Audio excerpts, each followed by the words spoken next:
হুসাইনের মাথাটা বুকের সাথে লাগিয়ে ডাক দে, হুসাইন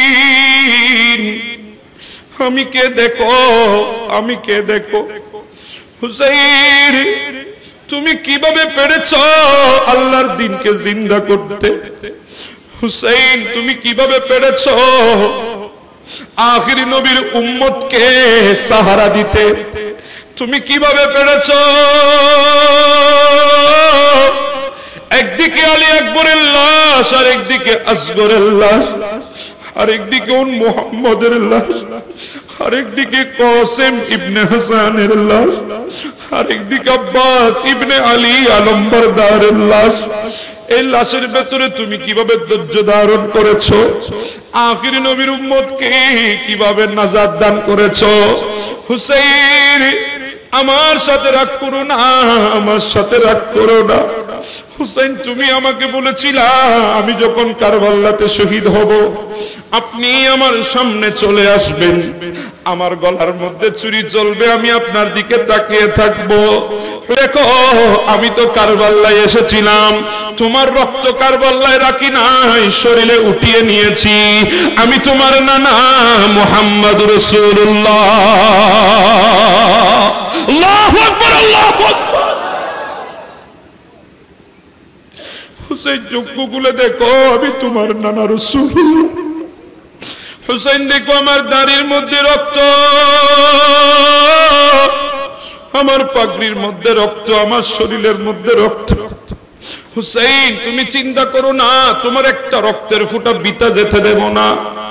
এই কথা বলে কাঁদতে কাঁদতে মাথা মুবারক ওনার কাছ থেকে আরেকজন হাতে নিলেন। উনি নিয়ে বলছে হুসাইন তুমি আমার সাথে রাগ করো না। হুসাইন আমি জানতাম তুমি কুফার জমিনে কারবালায় শাহাদাত বরণ করবে, এই জন্য তোমার আগে আমি কুফার জমিনে এসে শাহাদাত বরণ করে কুফার জমিনের ভেতরে শুয়ে আছি। কিয়ামত পর্যন্ত তোমাকে বুকের সাথে লাগিয়ে ঘুমাবো। হুসাইন দেখো আমি তোমার বাবা মাওলা আলী শেরে খুদা।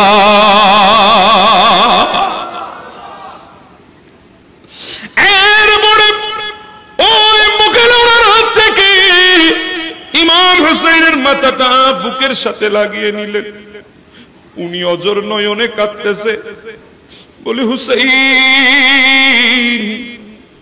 পৃথিবীর এমন কোন সম্পদ নাই মায়ের বুকের দুধের হক সন্তান আদায় করতে পারবে, এমন কোন জিনিস নাই মায়ের বুকের হক দুধের হক আদায় করতে পারবে। সন্তান যদি জানটাও বের করে মা বাবার কদমে রেখে দেয় এরপরেও মা বাবার হক আদায় হবে না। কিন্তু হুসাইন আমি তোমার মা ফাতেমাতুজ জোহরা, আমি তোমাকে বলতেছি তুমি আমার বুকের দুধের হক আদায় করে দিয়েছো। জয়নাব বিনতে ফাতেমা বলছিল ও আমার ভাই ফাতেমার কলিজার টুকরা হুসাইন আপনি কোথায়? আজকে আপনি নাই বলে এই জালেমরা আমার মাথার ওড়না ধরে টান দিচ্ছে, তারা আমাকে কত কিছু বলে বলে ধিক্কার দিচ্ছে। আজকে যদি আপনি থাকতেন তারা তো আমাদের সাথে এমনটা করতে পারত না। তারা 10 তারিখ মুহররমের দিনগত রাত 11 তারিখের রাত কুফার জমিনের দিকে যেতে পারে নাই, কারবালার ময়দানে ছিল। আসমান থেকে 40 দিন পর্যন্ত রক্তের বৃষ্টি হয়েছে। এরা যখন 10 তারিখ রাত যখন দিনগত 11 তারিখের রাতে যখন কারবালার ময়দানে থাকছে, রাতে খাওয়ার জন্য তারা একটা উট জবে করেছে। ওই উটটা জবে করার সাথে সাথে উটের মাংসগুলার মাংস নাই, এগুলাও রক্ত হয়ে গেছে। 11 তারিখ দিনের বেলা তারা রওনা হলো কুফার দিকে। গভর্নিং হাউসের মধ্যে তারা যাবে, উবাইদুল্লাহ জিয়াদ জালেমের কাছে যাবে। তারা যখন রওনা হলো, ইমাম আলী মুকাম সৈয়দুশ শুহাদা ইমাম হুসাইন রাদিয়াল্লাহু তাআলা আনহু, ওনার মাথা মুবারক ছিল একজন বড় জালেম হৌলি বিন ইয়াজিদের হাতে। তার কাছে ইমাম হুসাইনের মাথা ছিল। আওলাদ রাসূলের মহিলাগুলোকে পেছনে হাত দিয়ে বেঁধে ফেলেছে, জয়নুল আবেদিনকে পেছনে হাত বেঁধে ফেলেছে, কয়েদি বানিয়েছে, বন্দী বানিয়ে কুফার দিকে রওনা। যেতে যেতে 11 তারিখের দিনও চলে গেল। 12 তারিখের রাত যখন চলে আসলো, কুফার জমিনের মধ্যে তারা উপস্থিত হলো। দেখে উবাইদুল্লাহ জিয়াদের দফতর বন্ধ হয়ে গেছে, অফিস টাইম শেষ হয়ে গেছে। উবাইদুল্লাহ জিয়াদ অফিস তালা মেরে ঘুমিয়ে গেছে। এটা দেখার পরে আমর বিন সাদ বলে, ও হাউলি বিন ইয়াজিদ, মাথাটা তোমার কাছে রেখে দাও, কারণ তোমার ঘর কুফার গভর্নিং হাউসের পাশে। আর আওলাদের রাসূলের যেই সমস্ত মহিলাগুলোকে কয়েদি বানিয়েছ, জয়নুল আবেদিনকে কয়েদি বানিয়েছ, তাদেরকে কুফার গভর্নিং হাউসের সামনে বসিয়ে রাখো। তারা এখানে বসা থাক, আমরা আমাদের ঘরের মধ্যে গিয়ে ঘুমিয়ে যাই। কয়েকজন তাদেরকে পাহারা দাও। আর হাউলি বিন ইয়াজিদ, তুমি মাথাটা নিয়ে ঘরে চলে যাও। হাউলি সে মাথাটা একটা থলের মধ্যে নিয়ে যখন ঘরের মধ্যে গেল, বিবিকে গিয়ে বলে, বিবি কি এনেছি দেখো, তোমার জন্য কি এনেছি। বিবি খুশি হয়ে ঘর থেকে বের হলো। না জানি আমার স্বামী আমার জন্য স্বর্ণ এনেছে, না জানি আমার স্বামী আমার জন্য হীরার কোন আংটি, কোন নাকফুল এনেছে, না জানি আমার স্বামী আমাকে মোহাব্বত করে কোন কাপড় এনেছে। খুশি মনে ঘরের সামনে যখন গেল, বলে, স্বামী রে, ও হাউলি বিন ইয়াজিদ, তুমি আমার জন্য কি এনেছ? তখন হাউলি থলেটা তুলে দেখাচ্ছে, দেখো ইমাম হুসাইনের মাথা এনেছি। ওই হাউলি বিন ইয়াজিদ, তার স্ত্রীর নাম ছিল নওয়ার। নওয়ার ডাক দিয়ে বলে, হাউলি রে, তোর উপরে আল্লাহর লানত। মানুষ ঘরে আসার সময় স্বর্ণ চাঁদি রূপা মণি মুক্তা নিয়ে আসে, কিন্তু তুমি আমার জন্য নবীর কলিজার টুকরা নাতি, যাকে নবী বুকের সাথে জড়িয়ে রাখতো, যাকে নবী কলিজার সাথে বাজিয়ে রাখতো, যেই হুসাইন দুনিয়ার জমিনে সে মায়ের বুকের দুধ পান করে নাই, আমার নবী নিজের মুখে খেজুর দিয়ে চাবিয়ে ওই খেজুর ইমাম হুসাইনের মুখে দিয়েছিল। ওই হুসাইন দুনিয়ায় এসে সর্বপ্রথম মুস্তাফার মুখের তাবাররুক খেয়েছিল। ওই হুসাইনের মাথা নিয়ে এসেছ। ও স্বামী হাউলি, আমি তোমার বিবি নওয়ার বলছি, তোমার সাথে আমি আর সংসার করব না, তোমার ভাত আমি আর খাবো না, তোমার ঘরে আর আমি থাকবো না। আগামীকাল সকাল হতে দেরি আমি তোমার ঘর ছেড়ে আমি আমার ঘরের মধ্যে চলে যাব।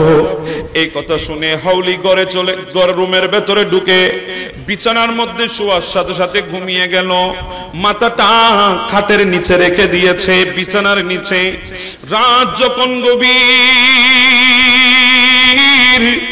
ওই হাউলি বিন ইয়াজিদের স্ত্রী নওয়ার আস্তে আস্তে করে স্বামীর কামরায় যায়, বিছানার নিচ থেকে মাথাটা বের করার পর সুন্দর করে আরেক কামরায় নিয়ে যায়। একটা রেশমি কাপড় খুঁজে সুন্দর একটা থালার উপরে বিছায়। এরপরে ইমাম হুসাইনের মাথাটা সেখানে রাখে। ইমাম হুসাইনের চেহারার মধ্যে রক্ত, দাড়ির মধ্যে রক্ত, গোটা চেহারা মোবারকের মধ্যে বিভিন্ন ধুলাবালি। নওয়ার এগুলো সুন্দর করে আতর লাগিয়ে নিজের উত্তম একটা কাপড় দিয়ে এগুলো সুন্দর করে মোছা আরম্ভ করে দিল। এইভাবে মোছার পরে রাত যখন গভীর হয়ে গেল, নওয়ার ইমাম আলী মুকামের মাথা মুবারকের জিয়ারত শুরু করে দিয়েছে। সুবহানাল্লাহ। ইমাম হুসাইনের মাথা মুবারকের জিয়ারত করতেছে। ইমাম হুসাইনের চেহারার দিকে তাকিয়ে তাকিয়ে চোখের পানি ছেড়ে দিয়েছে। ইমাম হুসাইনের চেহারার দিকে তাকিয়ে জিয়ারত করছে। নওয়ার বলে, আমি দেখতেছি রাত যখন গভীর, একটা আসমান থেকে নূরানি একটা লাইট নামতে নামতে নামতে ইমাম হুসাইনের মাথা বরাবর এসে থেমে গেছে। ওই লাইটটা থেকে এমন ভাবে আলো বের হয়েছে, আলো বিচ্ছুরিত হচ্ছে, ওই লাইটে আমার গোটা ঘর আলোকিত হয়ে গেল। এইভাবে রাত গভীর পর্যন্ত উনি ইমামে আলী মকামের জিয়ারত করেছেন। সকালবেলা ইমামে আলী মকাম ইমাম হুসাইন রাদিয়াল্লাহু তাআলা আনহুর মাথা মুবারক নিয়ে হাউল ইবনে ইয়াজিদ ওই উবাইদুল্লাহ জিয়াদের গভর্নিং হাউসের মধ্যে যখন গেল, গভর্নিং হাউসের মধ্যে যাওয়ার পর উবাইদুল্লাহ জিয়াদের টেবিলের মধ্যে ইমাম হুসাইনের মাথাটা রাখা হলো। যখন ইমাম হুসাইনের মাথা হাউল ইবনে ইয়াজিদের টেবিলের উপরে রাখা হয়েছে, তখন ওই উবাইদুল্লাহর হাতে একটা লাঠি ছিল, ওই লাঠি দিয়ে ইমাম হুসাইনের মাথার মধ্যে আঘাত করতেছে। তারা শহীদ করার পরেও ক্ষান্ত হয় নাই, মাথার মধ্যে আঘাত করছে, টুটের মধ্যে আঘাত করছে, দন্দনের মধ্যে আঘাত করতেছে। ওই মজলিসের মধ্যে অনেকে বসা ছিল। ওই মজলিসে আমার নবীর একজন বৃদ্ধ সাহাবী যার নাম যায়েদ ইবনে আরকাম রাদিয়াল্লাহু তাআলা তিনিও বসা ছিলেন। হঠাৎ করে যায়েদ বিন আরকাম এই দৃশ্যটা দেখে দাঁড়িয়ে গেলেন, ডাক দিয়ে বললেন, উবাইদুল্লাহ, ও উবাইদুল্লাহ, তুমি কি করছো, কি করছো? উবাইদুল্লাহ রে, তুমি যেই মাথার উপরে তুমি আঘাত করছো, যেই টুটের উপরে আঘাত করছো, আমি যায়েদ বিন আরকাম দেখেছি মুস্তাফা সেই মাথা এবং টুটটা নিজের মুখ দিয়ে চুষতে। আমি দেখেছি আমার নবী সেই মাথা টুট দিয়ে চুমু খেত, সেই উট এবং টুট আমার নবী চুষতেন। আমার নবী এত বেশি মোহাব্বত করত, আমি নিজের চোখে দেখেছি। তুমি আজকে সেই টুটের উপরে আঘাত করছো, সেই মাথার উপরে আঘাত করছো। তখন উবাইদুল্লাহ বলে, জল্লাদ, তুমি তাকে কতল করে দাও। জল্লাদ বলে, হুজুর সে তো বৃদ্ধ মানুষ, বুড়া মানুষ। উবাইদুল্লাহ বলে, যায়েদ রে, তুমি বৃদ্ধ বলে আমি তোমাকে ছেড়ে দিয়েছি, নতুবা এখন আমি তোমাকে কতল করে দিতাম। যায়েদ বিন আরকাম বলে, উবাইদুল্লাহ, আমি বুড়ো বলে আমাকে সম্মান করেছো, কিন্তু হুসাইন আমি যায়েদ বিন আরকামের চাইতে তো আরো শ্রেষ্ঠ, আমি যায়েদ বিন আরকামের চাইতে আরো শ্রেষ্ঠ। কারণ হুসাইন একদিকে নবীর সাহাবী, হুসাইন আরেকদিকে নবীর নাতি। সুবহানাল্লাহ। এই কথা বলার পর যায়েদ বিন আরকামকে বের করে দেওয়া হলো। এইদিকে উবাইদুল্লাহ বলে, কাকে কাকে বন্দী বানিয়েছো আমার সামনে পেশ করো। দেখতেছে সবগুলা মহিলা, একজন মাত্র পুরুষ আছে। বলে, একে? বলে, ইমাম হুসাইনের মেজো ছেলে, নাম কি? জয়নুল আবেদিন আলিউল আওসাদ। বলে, তাকে মারো নাই, তাকে কতল করো নাই, শহীদ করো নাই? বলে, না, সে অসুস্থ, তাকে ছেড়ে দিয়েছি। বলে, না না, হুসাইনের একটা সন্তানকেও ছাড়া যাবে না, যাও তাকে কতল করে দাও, শহীদ করে দাও। তখন জয়নুল আবেদিন ডাক দিয়ে বলে, উবাইদুল্লাহ রে, আমাকে শহীদ করে দিবা, আমার কোনো চিন্তা নাই, ভাবনা নাই, কিন্তু আমার দুইটা ওসিয়ত আছে। ওই ওসিয়ত গুলো যদি তুমি পালন করতে পারো, আমাকে যদি ওয়াদা করতে পারো, তাহলে আমাকে তুমি কতল করে দাও, শহীদ করে দাও, আমার কোনো অভিযোগ থাকবে না। বলে, সেই ওসিয়ত গুলা কি? বলে, একটা ওসিয়ত হচ্ছে, এখানে আমার মারা আছে, আমার ফুফু আছে, আমার বোনরা আছে, তোমাকে আমার সাথে ওয়াদা করতে হবে, তাদের পর্দা হেফাজত করতে হবে। দ্বিতীয় নম্বর, তাদেরকে উপযুক্ত একজন নেককার মানুষকে তাদের অভিভাবক বানাতে হবে। তাদের নেককার মানুষকে অভিভাবক বানিয়ে তাদেরকে মদিনায় পৌঁছিয়ে দিতে হবে। এই দুটা ওসিয়ত যদি পালন করতে পারো, আমাকে তুমি শহীদ করে দাও আর আমাকে মেরে ফেলো, আমার কোনো অভিযোগ থাকবে না। উবাইদুল্লাহর কলিজার মধ্যে কথাগুলো তীরের মতো আঘাত করেছে। উবাইদুল্লাহ ভয় পেয়ে গেছে। বলে, আমি এমন নেককার মানুষ কোথায় পাবো? ঠিক আছে ঠিক আছে, তোমাকে মারবো না, তুমি থাকো, এরপরে সৈন্যদেরকে ডেকে 70 জনের একটা কাফেলা করলেন।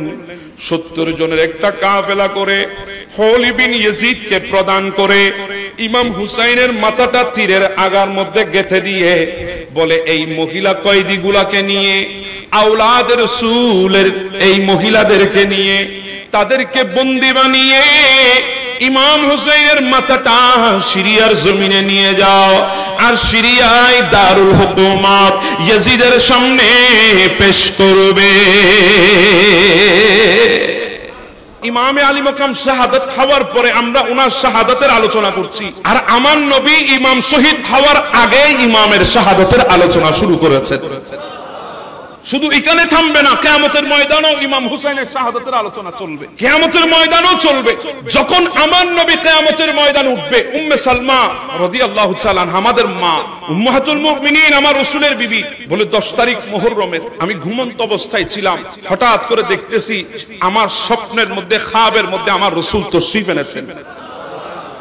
আমি দেখতেছি আমার নবীর দাড়ি মুবারকের মধ্যে রক্ত, আমি দেখছি আমার নবীর চুল মুবারকের মধ্যে রক্ত, আমি দেখছি নবীর আমামা শরীফের মধ্যে রক্ত, পাগড়ি মুবারকের রক্ত, আমি দেখছি নবীর জুব্বা মুবারকের রক্ত। আমি জিজ্ঞাসা করলাম, নবী গো, আপনাকে এরকম দেখাচ্ছে কেন, বিবস্ব দেখাচ্ছে কেন, রক্তাক্ত শরীর কেন?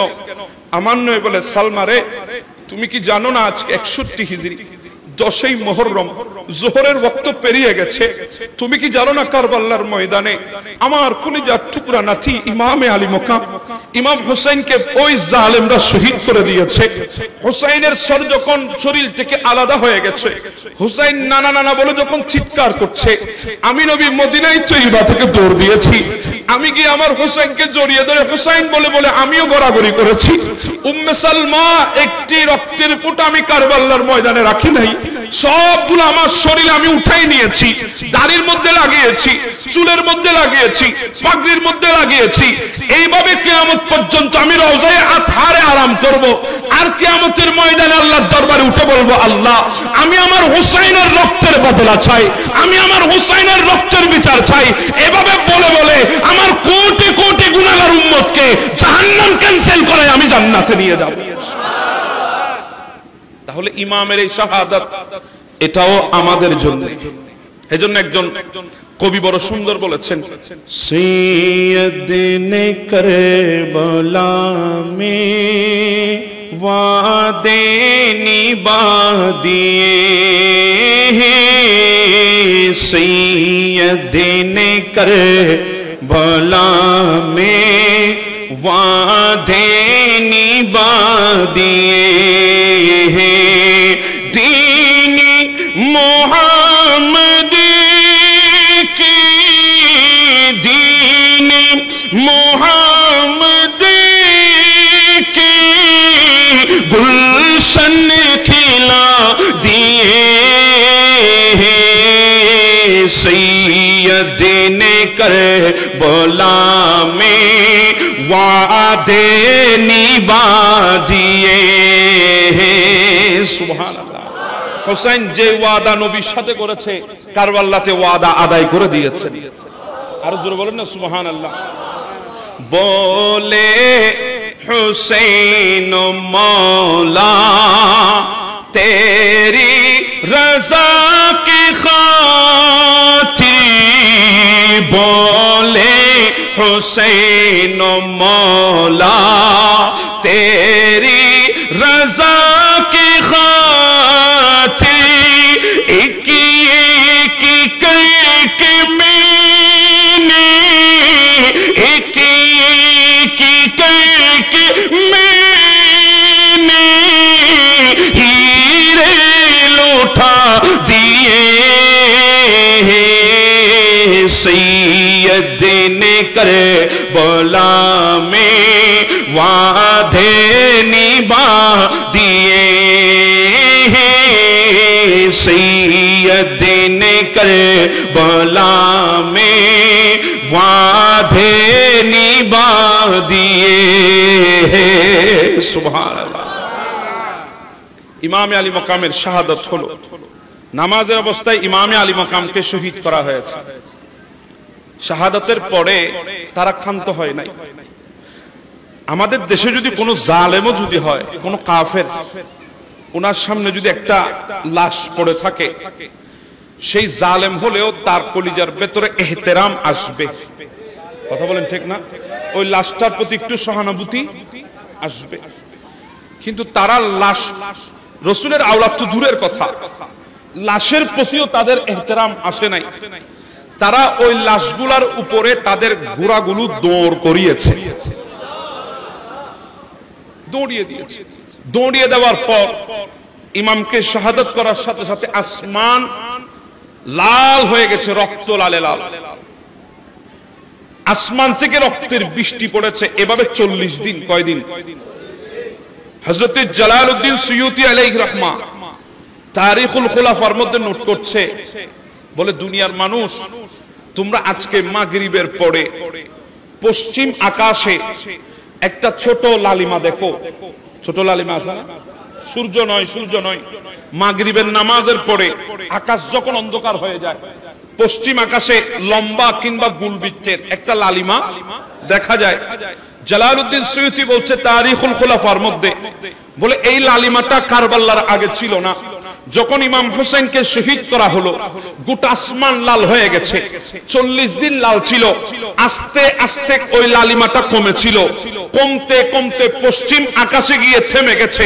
আমার আল্লাহ বলে, লালিমা আর কমবি না, এতটুকু থেকে যাবি, কারণ কিয়ামত পর্যন্ত আমার যত বান্দা দুনিয়ার জমিনে আসবে, আমি এই লালিমাটা দেখিয়ে তাদেরকে ইমাম হুসাইনের কথা স্মরণ করিয়ে দেব।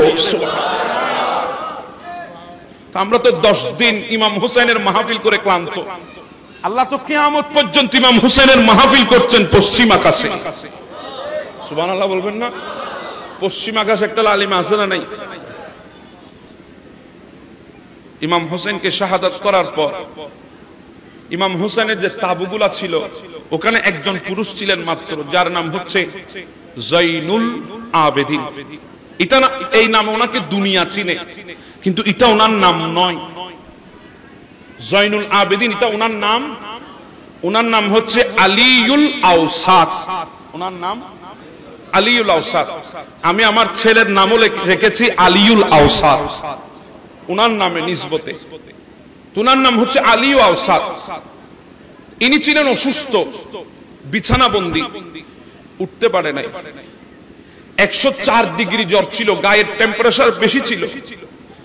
এরপরেও যখন আলী আকবর শাহাদাত বরণ করেছেন, নিজের বড় ভাই, তিনি তখন লাঠির উপর ভর দিয়ে আব্বাজানের কাছে এসেছিলেন। আব্বাজান, আমার ছোট ভাই চলে গেছে আলী আসগর, আমার বড় ভাই আলী আকবরও চলে গেছে, আমার ভাই কসেমও চলে গেছে, আমার ভাই এইভাবে ওন মুহাম্মদও চলে গেছে, আমার চাচা আব্বাস আলম বারদারও চলে গেছে।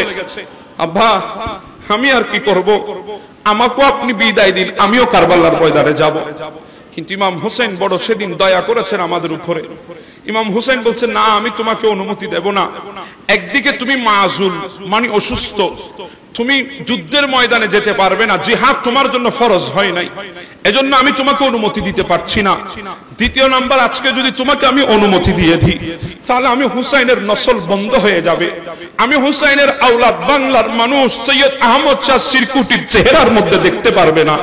বাংলার মানুষ তৈয়ব শাহ নামে আমার কোনো আওলাদ দেখতে পারবে না। বাংলার মানুষ তাহের শাহ নামে আমার কোনো আওলাদ দেখতে পারবে না। এজন্য আমি তোমাকে রেখে দেব, তোমার নসল দিয়ে কিয়ামত পর্যন্ত আমি হুসাইনের বংশ জারি এবং সারি রেখে দেব। সুবহানাল্লাহ। ওনাকে বুকের সাথে জড়িয়ে ধরেছেন, জড়িয়ে ধরে ওনাকে ইলমে শরীয়ত, ইলমে তরিকত, ইলমে মারফত, ইলমে হাকিকত সমস্ত ইলম দিয়ে ওনাকে মালামাল বানিয়ে দিয়েছেন, ফুয়ুজাত দিয়ে ভরপুর করে দিয়েছেন।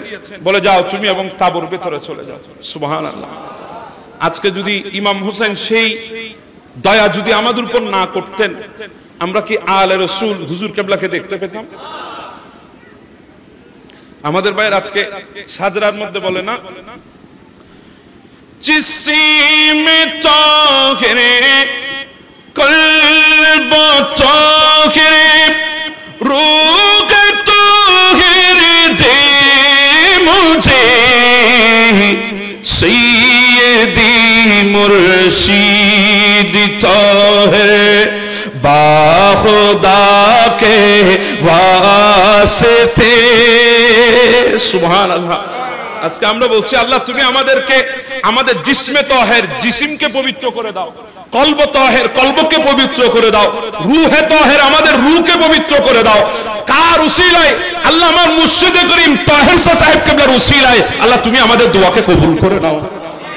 আজকে এই দোয়াটা করতে পারছি ইমাম হুসাইনের দয়ার কারণে। কথা বলেন ঠিক না বেঠিক? এরা আসলেন তাবুর দিকে, ওখানে ইমাম হুসাইনের বিবি রুবাব ছিল, ওখানে ইমাম হুসাইনের বিবি শাহের বানু ছিল, ওখানে ইমাম হুসাইনের বোন জয়নাব বিনতে ফাতেমা ছিল, আর অনেক আহলে বাইতে রাসূলের অনেক মহিলারা ছিলেন যারা পর্দানশীল। ইমাম হুসাইন যতক্ষণ ছিলেন তারা তাবুর দিকে আসার সাহস করে নাই। হুসাইনকে যখন শহীদ করেছে তারা আগুন নিয়ে তাবুর দিকে এসেছে, এসে তাবুর মধ্যে আগুন ধরিয়ে দিয়েছে, গোটা তাবু জ্বলে পুড়ে ছারখার। জয়নুল আবেদিন বিছানা থেকে উঠতে পারে না। জয়নাব বিনতে ফাতেমা ভাতিজাকে বুগলের নিচে আগলে ধরে টান দিয়ে তুলে আস্তে আস্তে করে তাবু থেকে বের হচ্ছে। ওনার ওড়না চলে গেছে আগুনের ভেতরে, ইয়াজিদ বাহিনী তাকিয়ে আছে। আগুনের ভেতরে ওড়না গেলে সেই ওড়নার মধ্যে আগুন ধরবে, এটা স্বাভাবিক, কিন্তু জয়নাব বিনতে ফাতেমার ওড়না যখন আগুনের মধ্যে গিয়েছে, আগুন জয়নাব বিনতে ফাতেমার ওড়নাকে পর্যন্ত স্পর্শ করে নাই। তাহলে আগুনে জয়নাব বিনতে ফাতেমাকে চিনে। কথা কোন ঠিক না বেঠিক? কিন্তু আমার রাসূলের কলমা পড়নেওয়ালারা আমার রাসূলের আওলাদকে চেনে নাই।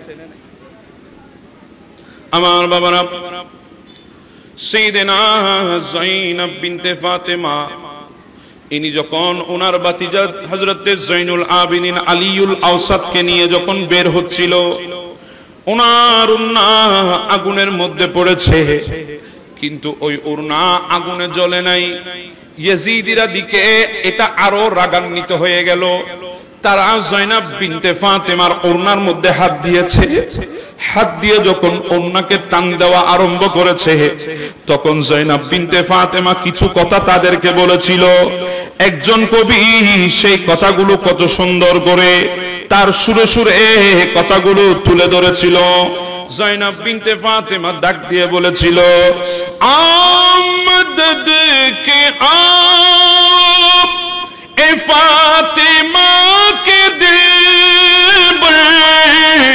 জালিম उतारते ज़ैनब की सर से चादर करते ही चूटी खानी मजबूर नातवा से पानी भी खून बहकर बरसात हुआ से माँ से। জয়নাব বিনতে ফাতেমা বলছিল, ও আমার ভাই ফাতেমার কলিজার টুকরা হুসাইন, আপনি কোথায়? আজকে আপনি নাই বলে এই জালেমরা আমার মাথার ওড়না ধরে টান দিচ্ছে, তারা আমাকে কত কিছু বলে বলে ধিক্কার দিচ্ছে। আজকে যদি আপনি থাকতেন তারা তো আমাদের সাথে এমনটা করতে পারত না। তারা 10 তারিখ মুহররমের দিনগত রাত 11 তারিখের রাত কুফার জমিনের দিকে যেতে পারে নাই, কারবালার ময়দানে ছিল। আসমান থেকে 40 দিন পর্যন্ত রক্তের বৃষ্টি হয়েছে। এরা যখন 10 তারিখ রাত, যখন দিনগত 11 তারিখের রাতে যখন কারবালার ময়দানে থাকছে, রাতে খাওয়ার জন্য তারা একটা উট জবে করেছে। ওই উটটা জবে করার সাথে সাথে উটের মাংসগুলার মাংস নাই, এগুলাও রক্ত হয়ে গেছে। 11 তারিখ দিনের বেলা তারা রওনা হলো কুফার দিকে। গভর্নিং হাউসের মধ্যে তারা যাবে, উবাইদুল্লাহ জিয়াদ জালেমের কাছে যাবে। তারা যখন রওনা হলো, ইমাম আলী মুকাম সৈয়দুশ শুহাদা ইমাম হুসাইন রাদিয়াল্লাহু তাআলা আনহু, ওনার মাথা মুবারক ছিল একজন বড় জালেম হৌলি বিন ইয়াজিদের হাতে। তার কাছে ইমাম হুসাইনের মাথা ছিল। আওলাদের রাসূলের মহিলাগুলোকে পেছনে হাত দিয়ে বেঁধে ফেলেছে, জয়নুল আবেদিনকে পেছনে হাত বেঁধে ফেলেছে, কয়েদি বানিয়েছে, বন্দী বানিয়ে কুফার দিকে রওনা। যেতে যেতে 11 তারিখের দিনও চলে গেল। 12 তারিখের রাত যখন চলে আসলো, কুফার জমিনের মধ্যে তারা উপস্থিত হলো। দেখে উবাইদুল্লাহ জিয়াদের দফতর বন্ধ হয়ে গেছে, অফিস টাইম শেষ হয়ে গেছে। উবাইদুল্লাহ জিয়াদ অফিস তালা মেরে ঘুমিয়ে গেছে। এটা দেখার পরে আমর বিন সাদ বলে, ও হাউলি বিন ইয়াজিদ, মাথাটা তোমার কাছে রেখে দাও, কারণ তোমার ঘর কুফার গভর্নিং হাউসের পাশে।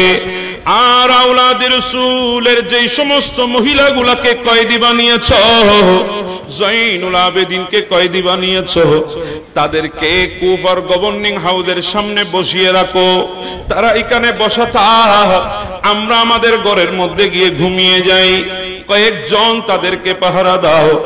আর হাউলি বিন ইয়াজিদ, তুমি মাথাটা নিয়ে ঘরে চলে যাও। হাউলি সে মাথাটা একটা থলের মধ্যে নিয়ে যখন ঘরের মধ্যে গেল, বিবিকে গিয়ে বলে, বিবি কি এনেছি দেখো, তোমার জন্য কি এনেছি। বিবি খুশি হয়ে ঘর থেকে বের হলো। না জানি আমার স্বামী আমার জন্য স্বর্ণ এনেছে, না জানি আমার স্বামী আমার জন্য হীরার কোনো আংটি, কোনো নাকফুল এনেছে, না জানি আমার স্বামী আমাকে মোহাব্বত করে কোনো কাপড় এনেছে। খুশি মনে ঘরের সামনে যখন গেল, বলে, স্বামী রে, ও হাউলি বিন ইয়াজিদ, তুমি আমার জন্য কি এনেছ? তখন হাউলি থলেটা খুলে দেখাচ্ছে, দেখো ইমাম হুসাইনের মাথা এনেছি। ওই হাউলি বিন ইয়াজিদ, তার স্ত্রীর নাম ছিল নওয়ার। নওয়ার ডাক দিয়ে বলে, হাউলি রে, তোর উপরে আল্লাহর লানত। মানুষ ঘরে আসার সময় স্বর্ণ চাঁদি রূপা মণি মুক্তা নিয়ে আসে, কিন্তু তুমি আমার জন্য নবীর কলিজার টুকরা নাতি, যাকে নবী বুকের সাথে জড়িয়ে রাখতো, যাকে নবী কলিজার সাথে বাজিয়ে রাখতো, যেই হুসাইন দুনিয়ার জমিনে সে মায়ের বুকের দুধ পান করে নাই, আমার নবী নিজের মুখে খেজুর দিয়ে চাবিয়ে ওই খেজুর ইমাম হুসাইনের মুখে দিয়েছিল। ওই হুসাইন দুনিয়ায় এসে সর্বপ্রথম মুস্তাফার মুখের তাবাররুক খেয়েছিল। ওই হুসাইনের মাথা নিয়ে এসেছ। ও স্বামী হাউলি, আমি তোমার বিবি নওয়ার বলছি, তোমার সাথে আমি আর সংসার করব না, তোমার ভাত আমি আর খাবো না, তোমার ঘরে আর আমি থাকবো না। আগামীকাল সকাল হতে দেরি আমি তোমার ঘর ছেড়ে আমি আমার ঘরের মধ্যে চলে যাব। এই কথা শুনে হাউলি ঘরে চলে, ঘর রুমের ভেতরে ঢুকে বিছানার মধ্যে শোয়ার সাথে সাথে ঘুমিয়ে গেল। মাথাটা খাটের নিচে রেখে দিয়েছে, বিছানার নিচে। রাত যখন গভীর,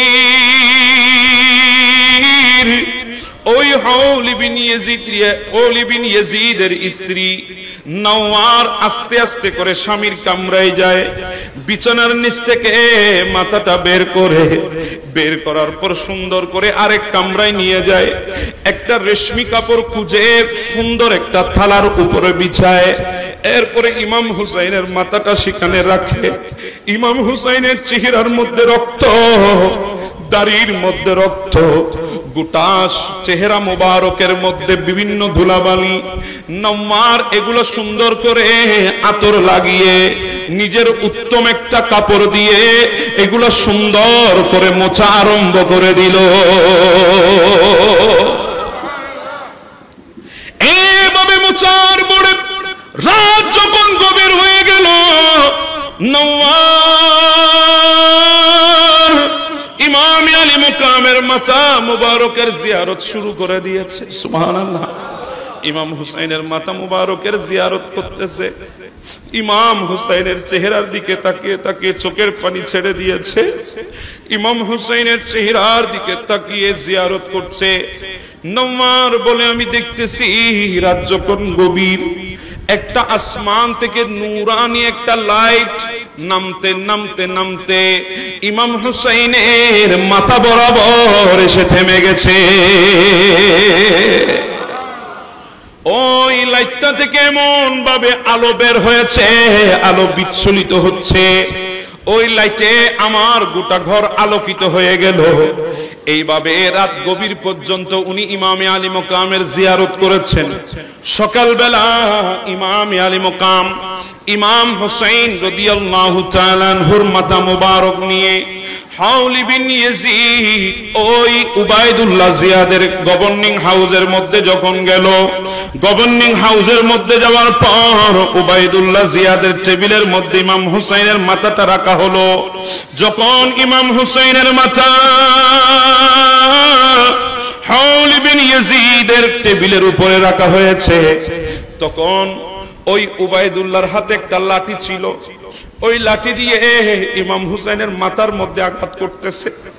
তারা শহীদ করার পরেও ক্ষান্ত হয় নাই, মাথার মধ্যে আঘাত করছে, টুটের মধ্যে আঘাত করছে, দন্দনের মধ্যে আঘাত করতেছে। ওই মজলিসের মধ্যে অনেকে বসা ছিল। ওই মজলিসে আমার নবীর একজন বৃদ্ধ সাহাবী যার নাম যায়েদ ইবনে আরকাম রাদিয়াল্লাহু তাআলা তিনিও বসা ছিলেন। হঠাৎ করে যায়েদ বিন আরকাম এই দৃশ্যটা দেখে দাঁড়িয়ে গেলেন, ডাক দিয়ে বললেন, উবাইদুল্লাহ, ও উবাইদুল্লাহ, তুমি কি করছো, কি করছো? উবাইদুল্লাহ রে, তুমি যেই মাথার উপরে তুমি আঘাত করছো, যেই টুটের উপরে আঘাত করছো, আমি যায়েদ বিন আরকাম দেখেছি মুস্তাফা সেই মাথা এবং টুটটা নিজের মুখ দিয়ে চুষতে। আমি দেখেছি আমার নবী সেই মাথা টুট দিয়ে চুমুকে থো, সেই উট এবং টুট আমার নবী চুষতেন। আমার নবী এত বেশি মুহাব্বত করতো, আমি নিজের চোখে দেখেছি। তুমি আজকে সেই টুটের উপরে আঘাত করছো, সেই মাথার উপরে আঘাত করছো। তখন উবাইদুল্লাহ বলে, জল্লাদ, তুমি তাকে কতল করে দাও। জল্লাদ বলে, হুজুর সে তো বৃদ্ধ মানুষ, বুড়া মানুষ। উবাইদুল্লাহ বলে, যায়েদ রে, তুমি বৃদ্ধ বলে আমি তোমাকে ছেড়ে দিয়েছি, নতুবা এখন আমি তোমাকে কতল করে দিতাম। যায়েদ বিন আরকাম বলে, উবাইদুল্লাহ, আমি বুড়ো বলে আমাকে সম্মান করেছো, কিন্তু হুসাইন আমি যায়েদ বিন আরকামের চাইতে তো আরো শ্রেষ্ঠ, আমি যায়েদ বিন আরকামের চাইতে আরো শ্রেষ্ঠ। কারণ হুসাইন একদিকে নবীর সাহাবী, হুসাইন আরেকদিকে নবীর নাতি। সুবহানাল্লাহ। এই কথা বলার পর যায়েদ বিন আরকামকে বের করে দেওয়া হলো। এইদিকে উবাইদুল্লাহ বলে, কাকে কাকে বন্দী বানিয়েছো আমার সামনে পেশ করো। দেখতেছে সবগুলা মহিলা, একজন মাত্র পুরুষ আছে। বলে, একে? বলে, ইমাম হুসাইনের মেজো ছেলে, নাম কি? জয়নুল আবেদিন আলিউল আওসাদ। বলে, তাকে মারো নাই, তাকে কতল করো নাই, শহীদ করো নাই? বলে, না, সে অসুস্থ, তাকে ছেড়ে দিয়েছি। বলে, না না, হুসাইনের একটা সন্তানকেও ছাড়া যাবে না, যাও তাকে কতল করে দাও, শহীদ করে দাও। তখন জয়নুল আবেদিন ডাক দিয়ে বলে, উবাইদুল্লাহ রে, আমাকে শহীদ করে দিবা, আমার কোনো চিন্তা নাই, ভাবনা নাই, কিন্তু আমার দুইটা ওসিয়ত আছে। ওই ওসিয়ত গুলো যদি তুমি পালন করতে পারো, আমাকে যদি ওয়াদা করতে পারো, তাহলে আমাকে তুমি কতল করে দাও, শহীদ করে দাও, আমার কোনো অভিযোগ থাকবে না। বলে, সেই ওসিয়ত গুলা কি? বলে, একটা ওসিয়ত হচ্ছে, এখানে আমার মারা আছে, আমার ফুফু আছে, আমার বোনরা আছে, তোমাকে আমার সাথে ওয়াদা করতে হবে, তাদের পর্দা হেফাজত করতে হবে। দ্বিতীয় নম্বর, তাদেরকে উপযুক্ত একজন নেককার মানুষকে তাদের অভিভাবক বানাতে হবে।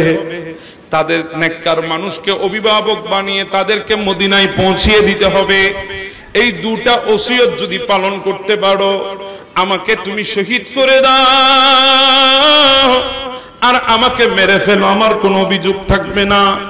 উবাইদুল্লাহর কলিজার মধ্যে কথাগুলো তীরের মতো আঘাত করেছে। উবাইদুল্লাহ ভয় পেয়ে গেছে, বলে আমি এমন নেককার মানুষ কোথায় পাবো? ঠিক আছে ঠিক আছে, তোমাকে মারবো না, তুমি থাকো। এরপরে সৈন্যদেরকে ডেকে 70 জনের একটা কাফেলা করলেন। 70 জনের একটা কাফেলা করে হৌলি বিন ইয়াজিদকে প্রদান করে ইমাম হুসাইনের মাথাটা তীরের আগার মধ্যে গেঁথে দিয়ে বলে, এই মহিলা কয়েদিগুলাকে নিয়ে, আওলাদ রাসূলের এই মহিলাদেরকে নিয়ে, তাদেরকে বন্দী বানিয়ে ইমাম হুসাইনের মাথাটা সিরিয়ার জমিনে নিয়ে যাও, আর সিরিয়ায় দারুল হুকুমাত ইয়াজিদের সামনে পেশ করবে। ওই 70 জনের প্রধান হচ্ছে হৌলি বিন ইয়াজিদ, ওই জালেম। এই হৌলি ইমাম হুসাইনের শহীদ করেছিল শিমুরজিল জৌশন, তার সহযোগী হিসাবে সে ময়দানে কারবালায় কাজ করেছিল হৌলি বিন ইয়াজিদ। নাউজুবিল্লাহ বলবেন না? তাকে প্রদান করলো। দেখেন কত বেইজ্জত করছে আওলাদ রাসূলকে।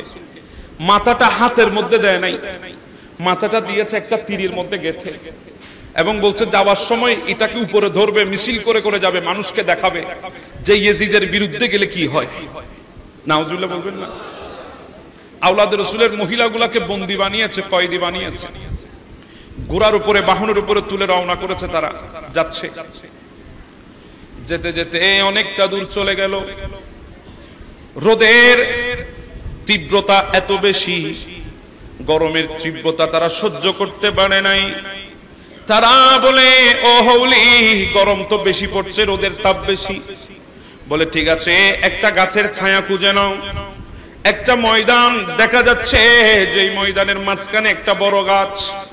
বলে ওই গাছটার নিচে চলো, আমরা গাছের ছায়ার নিচে বসবো, আর আওলাদে রাসূল যারা আছে তাদেরকে রোদের মধ্যে বসাও। আরো জোরে বলেন না নাউজুবিল্লাহ। বাবা, জানতে মন চায় দুনিয়ার সূর্যের আলোর তাপ বেশি নাকি কিয়ামতের ময়দানের সূর্যের আলোর তাপ বেশি? ইমামে আলী মক্কা ওনাদেরকে রোদের মধ্যে বসালো, আর তারা সবাই গাছের ছায়ার নিচে বসেছে। সবার চোখের মধ্যে তন্দ্রা চলে এসেছে, সবাই ঘুমিয়ে গেল। এইদিকে সূর্য ডুবে যায়, তাদের খবর নাই। হঠাৎ করে একজন উঠে বলে, এই হাউলি তাড়াতাড়ি উঠো, সূর্য তো ডুবে যাচ্ছে, খোলা ময়দান আমাদের জন্য নিরাপদ নয়, আমাদেরকে দ্রুত রাত আসার আগে আগে, গভীর হওয়ার আগে আগে আমাদেরকে নিরাপদ জায়গা বেছে নিতে হবে। তাড়াতাড়ি করে সবাই উঠে গেল। আওলাদ রাসূলদেরকে গিয়ে দেখে দেওয়া হলো, তাড়াতাড়ি উঠেন, সূর্য ডুবে গেছে, তাড়াতাড়ি রওনা করতে হবে। সবাই তাড়াতাড়ি বাহনের উপরে উঠে গেল। সামনের দিকে কাফেলা রওনা হয়ে গেল। বিষয় দিয়েছে ইমাম হুসাইনের কারামত। সামনের দিকে যখন কাফেলা রওনা করলো, হৌলি বিন ইয়াজিদের হাতে তীর শুদ্ধ সর মোবারক হঠাৎ করে হৌলির হাত থেকে পড়ে জমিনের মধ্যে তীর শুদ্ধ মাথা মোবারক গেঁথে গেছে। হৌলি বিন ইয়াজিদ রিয়াহি গিয়ে তীর সহ সর মোবারক তুলতে চাইলেন, ওঠা যায় না, তোলা যায় না। শুধু মাথাটা খুলতে চাইলেন, সেটাও যায় না। তখন ডাক দিল, জয়নুল আবেদিন আলিউল আওসাদ, কোথায় তুমি? বলে আছি তো। ও জয়নুল আবেদিন, তোমার বাবার মাথা জমিনের মধ্যে তীর শুদ্ধ গেঁথে গেছে, আর আমি তুলতে পারছি না, কারণ কি একটু তুমি দেখো। জয়নুল আবেদিন এসে ইমাম হুসাইনের সামনে নতজানু হয়ে ডাক দিয়ে বললেন, আসসালামু আলাইকুম।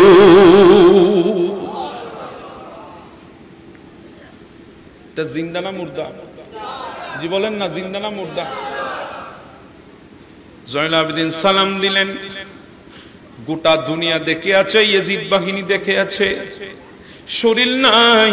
দর মোবারক কারবালার ময়দানে শুধু মাথাটা আছে, তাও 2 দিন হয়ে গেছে। ওই মাথা মোবারকের ঠোঁট এবং ওঁট নেড়ে নেড়ে সালামের জবাব দিচ্ছে, ওয়া আলাইকুমুস সালাম। জয়নুল আবেদিন ডাক দিয়ে জিজ্ঞেস করলেন, বাবা রে,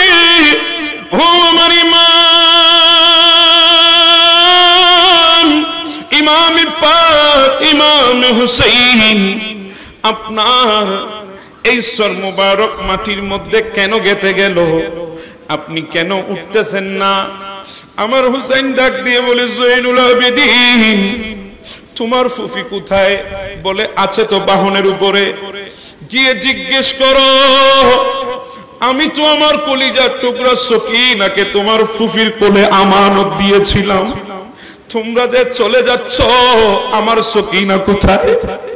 আমার সকিনা তো তোমাদের সাথে বাহনের মধ্যে নাই। জয়নুল আবেদিন দৌড় দিলেন ফুফির কাছে, ও ফুফি, আমার বোন সকিনা কই?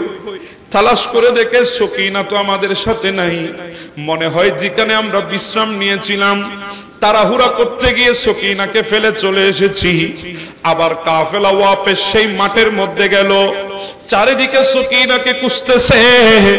দেখা যায় সকিনা ওই ময়দানের এক কিনারে একজন বুরকা পরিহিত মহিলা সকিনাকে কুলের মধ্যে নিয়ে ঘুম পাড়িয়ে দিচ্ছে। জয়নব বিনতে ফাতিমা,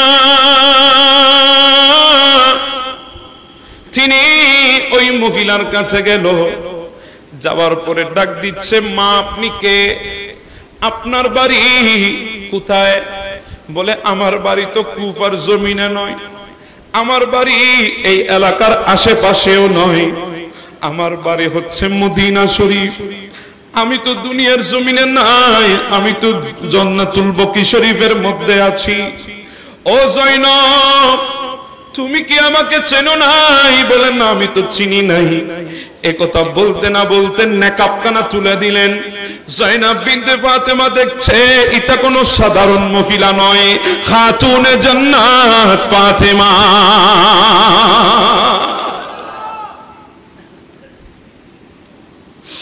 ও জয়নব, তোমরা কে করে পারলে আমার হুসাইনের কলিজার টুকরা সকিনাকে ফেলে চলে যেতে?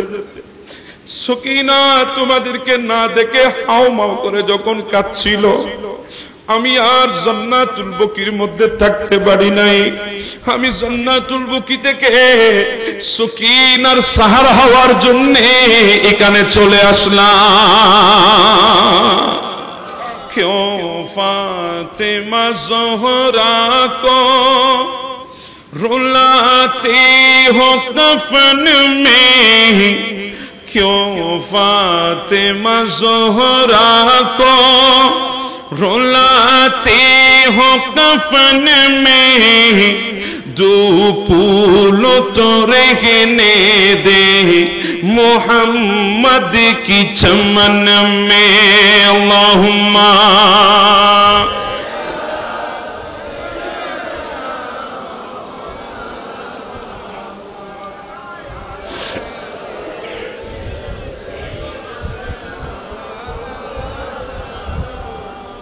সকিনা নাও, আমার নাতিকে নাও, আমার নাতনিকে নাও, খবরদার আমার সকিনা যাতে তোমাদের কাছ থেকে হারিয়ে না যায়। আমার হুসাইন সকিনাকে বড় মোহাব্বত করে, সকিনা হুসাইনের বড় আদরের কন্যা। এই কথা বলে জয়নব বিনতে ফাতেমার কোলে তুলে দিলেন। তারা আবার ওই সন মুবারকের কিনারায় আসলেন। এখন যখন হাউলি তীর ধরে টান দিল, সাথে সাথে ইমাম হুসাইনের মাথা জমিন থেকে উঠে গেছে। এর চেয়ে বড় কারামত আর কি হতে পারে? কথা কোন ঠিক না ঠিক? এখানে যদিও বা হোল ইবনে ইয়াজিদ গোটা কাফেলার নেতৃত্ব দিচ্ছে, নয় নয়, এখানে প্রত্যক্ষ এবং পরোক্ষভাবে আমার ইমামের ইমামতি চলতেছে। গোরা সামনের দিকে আরম্ভ করলেন আবার যাত্রা। যেতে যেতে রাত পেরিয়ে গেল, সকাল পেরোলো, সন্ধ্যা নেমে আসলো। কদ্দুর যাওয়ার পরে যেই গোরার উপরে হোল ইবনে ইয়াজিদ ছিল, যার হাতে ইমাম হুসাইনের মাথা ছিল, ওই গোরাটা আর সামনের দিকে যাচ্ছে না। হাউলি বেতের আঘাত করে গোরার সামনে যায় না। গোরা দাঁড়িয়েছে তো দাঁড়িয়েছে, কোনো কিছু আর গোড়াকে সামনে নিতে পারে না। তখন হাউলি বুঝে গেল আবার কিছু হয়েছে।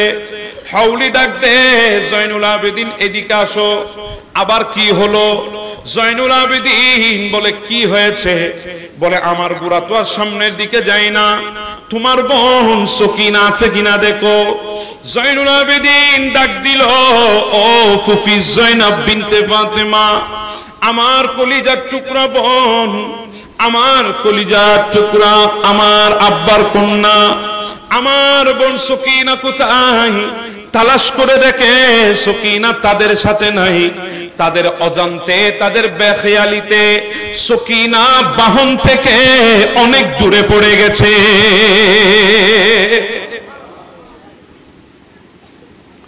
আবার সবাই পেছনের দিকে গেল, গিয়ে দেখতেছে সকিনা রাস্তার মধ্যে পড়ে পড়ে কাঁদছে। জয়নব বিনতে ফাতেমা গিয়ে কুলের মধ্যে তুলে নিলেন। এবার যখন আসলো, ওই হাউলি গুড়ার লাগাম ধরে যখন টান দিলেন, এবার গুড়া সামনের দিকে রওনা শুরু করেছে। যেতে যেতে একটা গির্জার পাশাপাশি বরাবর, গির্জা আছে না, বিরাট গির্জা, ওই গির্জার একটা দেওয়াল ছিল। ওই দেওয়ালের বয়স 500 বছর। 500 বছর আগের দেওয়াল। ওই দেওয়ালের মধ্যে আরবি ভাষায় একটা কথা লেখা আছে, আতারজু উম্মাতুন কতলাত হুসাইনা শাফাআতা জাদ্দি ইয়াউমাল হিসাব। যারা আমার নাতি হুসাইনকে শহীদ করবে, তারা কিভাবে আমি নবীর সুপারিশ আশা করতে পারে? আরো জোরে বলেন না সুবহানাল্লাহ। এভাবে যেতে যেতে যেতে, অনেক লম্বা কথা, আমি সংক্ষেপ করছি। সিরিয়ার মধ্যে আসলো। সিরিয়ার ঢুকার সময় একটা বাজার আছে। ওই বাজারে যখন আসলো, দেখতেছে কিছু মাথা মুবারক আর কিছু বন্দী। সিরিয়ার মানুষ জানে না এরা কারা, কারণ জগৎ তো উন্নত মানের কোনো স্যাটেলাইট নাই, উন্নত মানের কোনো মিডিয়া নাই, উন্নত মানের কোনো তথ্য প্রযুক্তি ছিল না যে সনহরার জমিনে কি হচ্ছে এগুলা সৌদি আরবে বসে বসে বলতে পারবে। এরকম প্রযুক্তি ছিল না। তো কুফার জমিনে কি হয়েছে সিরিয়ার মানুষ এগুলা জানে না। তারা বলছে, কিরে এগুলা কার? আচ্ছা বলেন, একটা হাত থেকে যদি আঙ্গুল কেটে যায়, জমিনে পড়ে, এখানে অনেক মানুষ আছে ভয়ে পালিয়ে যাবে না? একটা মানুষের আঙ্গুল পড়ে গেছে কেটে, সেখানে যদি মাথা পড়ে যায়, সবাই বিস্মিত হয়ে যাবে, সবার ভেতরে আতঙ্ক সৃষ্টি হয়ে যাবে। তো কুফার থেকে যখন এতগুলো মাথা গেল, বন্দি গেল, কয়েদি গেল, কুফার ওই সিরিয়ার মানুষের ভেতরে আতঙ্ক সৃষ্টি হয়েছে, কিরে এগুলা কারা? সবাই ঘর থেকে বের হয়েছে, মহিলারা ছাদের উপরে উঠেছে, এভাবে সবাই দেখতেছে, কিন্তু তারা বলতেছে না এগুলা যে আওলাদে রাসূলের মহিলা, এগুলা আওলাদে রাসূলের মাথা, এটা ইমাম হুসাইন, এগুলা বলতেছে না। কারণ তারা জানে এগুলা যদি পাবলিক বলতে পারে, তাদেরকে তো ওই বাজারেই রেখে দেবে। তারা এগুলা বলে না। আমার বাবারা, হঠাৎ করে একজন বৃদ্ধ মহিলা লাঠির উপর বট দিয়ে আস্তে আস্তে ওই কাফেলার সামনে এসে দাঁড়িয়ে গেল। দাঁড়িয়ে বলে, কাফেলা একটু করে থামাও, তোমরা কারা আমি জানি না, কোত্থেকে আসছো সেটাও জানি না, এগুলা কার মাথা সেটাও জানি না, কিন্তু আমাকে একটু করে সুযোগ দাও। বলে, কি সুযোগ? বলে, তোমার কাফেলার মধ্যে যারা মহিলা আছে আমি তাদেরকে একটু মেহমানদারি করব। ওই বৃদ্ধ মহিলা খানা পিনার ব্যবস্থা করেছে, খেজুরের ব্যবস্থা করেছে, গোশতের ব্যবস্থা করেছে, রুটি পরোটা হালুয়ার ব্যবস্থা করেছে, উন্নত মানের খাবারের ব্যবস্থা করেছে। এগুলা তার খাদেমাদেরকে নিয়ে ওই কয়েদি মহিলাদের সামনে নিয়ে আসলো, নিজের হাতে তাদেরকে তুলে দিতে লাগলো, তাদেরকে মেহমানদারি করছে। তখন জাইনাব বিনতে ফাতেমা জিজ্ঞাসা করে, মা আপনার নাম কি? বলে, মা আমার নাম হচ্ছে ফিজ্জা, আমি একজন খ্রিস্টান মহিলা ছিলাম। আমি একদিন আমার কানের মধ্যে আওয়াজ এসেছে, মদিনায় তৈবার মধ্যে আল্লাহর পেয়ারা মাহবুবের তশরিফ আবারি হয়েছে, আল্লাহর পেয়ারা মাহবুব আখরি নবী মদিনার জমিনে এসেছে। এই কথা শোনার পর আমি আমার বাবাকে বললাম, বাবা আর দেরি করব না, আমরা মদিনায় যাব, আল্লাহর পেয়ারা নবীর হাতে হাত দিয়ে কলমা পড়ে নেব। ওই ফিজ্জা মহিলা বলে, আমার কানের মধ্যে আওয়াজ আসলো মদিনায় রাসূলুল্লাহ তশরীফ এনেছেন। আমি আমার বাবাকে নিয়ে মদিনায় চলে গেলাম। যাওয়ার পর আমি দেখছি মদিনার মধ্যে আল্লাহর নবী মাহবুব নবী সাল্লাল্লাহু আলাইহি ওয়াসাল্লাম নাই। উনি কোনো এক কাজে মদিনার বাহিরে সফরে গেছে। মানুষজনকে জিজ্ঞাসা করলাম, মানুষজন বলে আসতে কয়েকদিন টাইম লাগবে, কিন্তু তুমি কে, রাসূলুল্লাহকে কেন খুঁজছো? বলে আমি একজন খ্রিস্টান মহিলা, আমি সিরিয়ার জমিন থেকে এসেছি, দামেস্কের জমিন থেকে, আল্লাহর নবীর হাতে হাত দিয়ে কলমা পড়ার জন্য। তখন মানুষরা আমাকে বলছে, ও ফিজ্জা খ্রিস্টান মহিলা, তুমি কেন দেরি করতেছ? আল্লাহর নবী না থাকলে কি হবে? আল্লাহর নবীর কলিজার টুকরা খাতুনে জান্নাত ফাতেমা তো আছে। যাও তুমি ফাতেমা তুজ জোহরা তৈয়বাত তাহিরাজ জোহরা হযরতে খাতুনে জান্নাত ফাতেমা তুজ জোহরার হাতে হাত দিয়ে কলমা পড়ে নাও। আমি গেলাম ওনার হুজরায়ে পাকের সামনে, অনুমতি চাইলাম, আমাকে অনুমতি দেওয়া হলো। আমি যখন ঘরের ভেতরে ঢুকলাম, মা ফাতেমা তুজ জোহরার চেহারা দেখলাম। ও কয়েদি মহিলা, আল্লাহর কসম করে বলতেছি, আমি দেখতেছি এটা কোনো সাধারণ নারীর চেহারা নয়, এটা 14 তারিখের পূর্ণিমার চন্দ্র। আমি আর দেরি করি নাই, ওনার হাতে হাত দিয়ে কলমা পড়ে নিলাম, আমি মুসলমান হলাম। আমার বাবাকে বললাম, বাবারে আমি আর সিরিয়ার মধ্যে যাব না, আমি আমার বাকি জীবন মদিনায় কাটিয়ে দেব। আমি খাতুনে জান্নাত সাইয়্যিদাতুন নিসা, জান্নাতের সরদারিনী, নবীর কলিজার টুকরা ফাতেমা তুজ জোহরার খেদমত করব। আমি খাদেম হয়ে যাব, আমি দাসী হয়ে যাব, ফাতেমার খেদমত করব। এই কথা বলে আমি মা ফাতেমার কাছে রয়ে গেলাম। ও কয়েদি মহিলা, মা ফাতেমার 3টা সন্তান ছিল, একজনের নাম হাসান, একজনের নাম হুসাইন, আরেকটা মেয়ে ছিল জাইনাব বিনতে ফাতেমা। আমি তাদেরকে নিয়ে খেলাধুলা করতাম, আমার মার কিছু কাজ কারবার আমি সহযোগিতা করতাম। এইভাবে খুব ভালোই আমার দিন যাচ্ছিল। কিন্তু হঠাৎ করে একদিন গোটা পৃথিবীর অন্ধকার হয়ে গেছে, গোটা পৃথিবীর সূর্য ডুবে গেছে, কারণ আল্লাহর পেয়ারা মাহবুব আখরি নবী রাসূল করিম ইন্তেকাল করেছে। গোটা আসমানে দুনিয়া অন্ধকার হয়ে গেছে, সাহাবীরা পাগল পারা হয়ে গেছে। আমার রাসূলের বিদায় মা ফাতেমা সহ্য করতে পারে নাই, তিনি রাসূলের ইন্তেকালের দিন থেকে কান্না শুরু করেছে। কাঁদতে কাঁদতে 6 মাস পর্যন্ত অনবরত চোখ দিয়ে পানি ফেলেছে। শেষমেশ কাঁদতে কাঁদতে শরীর দুর্বল হয়ে গেল। উনিও দুনিয়া থেকে যায় যায় অবস্থা, সাকারাতের বিছানায় পড়ে গেছে। আমি বললাম, মা আপনি যদি দুনিয়ায় না থাকেন আমি আর মদিনায় থাকবো না, আমিও আমার বাড়ি সিরিয়ায় চলে যাব। কিন্তু মা আমাকে এমন একটা ওসিয়ত করেন যে ওসিয়ত আমি পালন করতে পারি।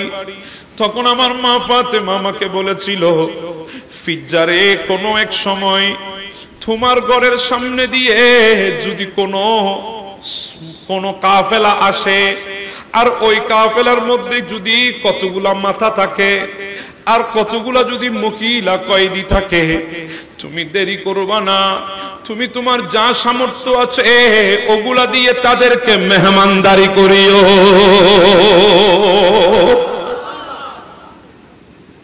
ফিজ্জা বলে কয়েদি মহিলা, আমি বুড়ো হয়ে গেছি, আমার হায়াত আর বেশি দিন নাই। আমি আল্লাহর দরবারে দোয়া করছি, আল্লাহ আমার মা ফাতেমা আমাকে যে ওসিয়ত করেছে, আমি কি সেই ওসিয়ত পালন করতে পারবো না? কারণ এই পর্যন্ত আমার ঘরের সামনে কোনো কাফেলা আসে নাই। যেই কাফেলার মধ্যে তীরের উপরে মাথা মুবারক ছিল, ওই কাফেলার মধ্যে কোন মহিলা কয়েদি ছিল, এমন কোন কাফেলা আমার ঘরের সামনে দিয়ে আসে নাই। আমি কি মা ফাতেমার ওসিয়ত পালন করতে পারবো না? আল্লাহ আমাকে হায়াত দাও, আমি যেন ওসিয়ত পালন করতে পারি। আজকে যখন আপনাদেরকে দেখলাম, আমি খুশি মনে মা ফাতেমার সেই ওসিয়ত পালন করার জন্য আমার যা কিছু আছে সবগুলা আপনাদের জন্য এনে মেহমানদারি করতেছি। জয়নব বিনতে ফাতেমা বলে, ফিজ্জা আপনার আখিরি কোনো ইচ্ছা আছে কিনা বলেন। বলে, হ্যাঁ আমার একটা আখিরি ইচ্ছা আছে। বলে, কি ইচ্ছা? বলে, আমার আখিরি ইচ্ছা হলো, আমি শুনেছি আল্লাহর পেয়ারা মাহবুব নবীর কলিজার টুকরা ইমাম হাসানকে শহীদ করা হয়েছে, কিন্তু ইমাম হুসাইন এখনো আছে, জয়নব বিনতে ফাতেমা এখনো আছে। আমার আখিরি ইচ্ছা, আমি একটু মৃত্যুর আগে তাদেরকে দেখব। তখন জয়নব বিনতে ফাতেমা নেকাবখানা তুলে দিলেন, তুলে দিয়ে বলে, ফিজ্জা তোমার আখিরি ইচ্ছা পূরণ হয়ে গেছে, তুমি আমার দিকে তাকাও।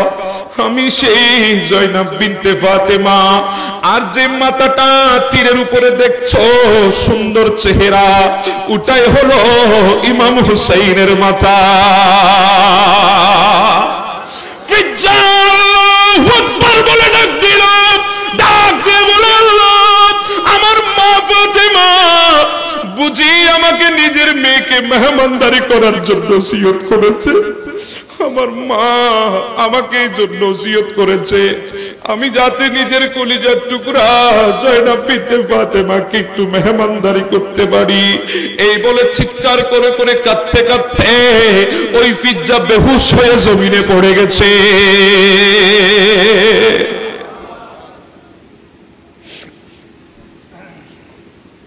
কাফেলা যেতে যেতে দারুল হুকুমত, অনেক লম্বা কথা ফেলে আসলাম।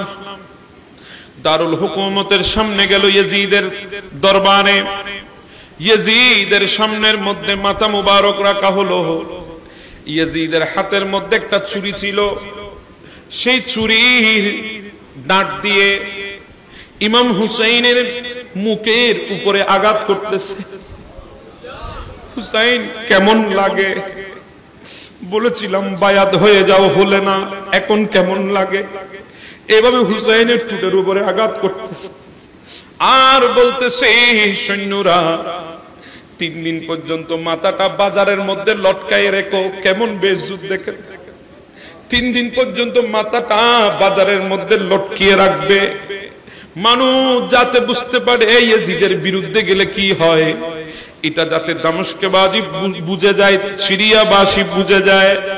এভাবে 3 দিন পর্যন্ত লটকানো ছিল ইমামের মাথা। আর ইয়াজিদ 3 দিন পরে মাথাটা আনার জন্য বললেন। সর মুবারক যখন নিয়ে যাওয়া হলো ইয়াজিদের কাছে, ইয়াজিদ বলে, আজকের রাতে মাথাটা আমার কাছে থাকবে, তোমরা যাও, ঘুমিয়ে যাও। ইমাম হুসাইনের মাথা মুবারক ইয়াজিদের কামরার মধ্যে রাখলেন। ইয়াজিদ স্ত্রীকে নিয়ে ঘুমিয়ে আছে। রাত যখন গভীর, হঠাৎ করে দেখতেছে ইমামে আলী মুকামের মাথা মুবারক থেকে এমন একটি নূর মুবারক বের হয়েছে, গোটা কামরা আলোকিত হয়ে গেছে। এই দৃশ্য ইয়াজিদের বউ খেয়াল করেছে। সে তাড়াতাড়ি স্বামীকে ডাকে, স্বামী ওঠ ওঠ, তাড়াতাড়ি ওঠো। বলে, কি হলো? বলে, দেখো হুসাইনের মাথা মুবারক থেকে কি জানি বের হয়। ইয়াজিদ ভয় পেয়েছে, কিন্তু স্ত্রীকে বুঝতে দিচ্ছে না। বলে, না না, এমন কিছু না, বাহির থেকে কোনো আলো ঢুকেছে মনে হয়, তুমি ঘুমিয়ে যাও। স্ত্রীকে ঘুমাতে বললেও নিজের তো আর ঘুম আসে না, সার অন্তরের মধ্যে ভয় কাজ করতেছে। সকাল হতে না হতে মাথাটা নিয়ে রুম থেকে বের হলো। এই হাউলি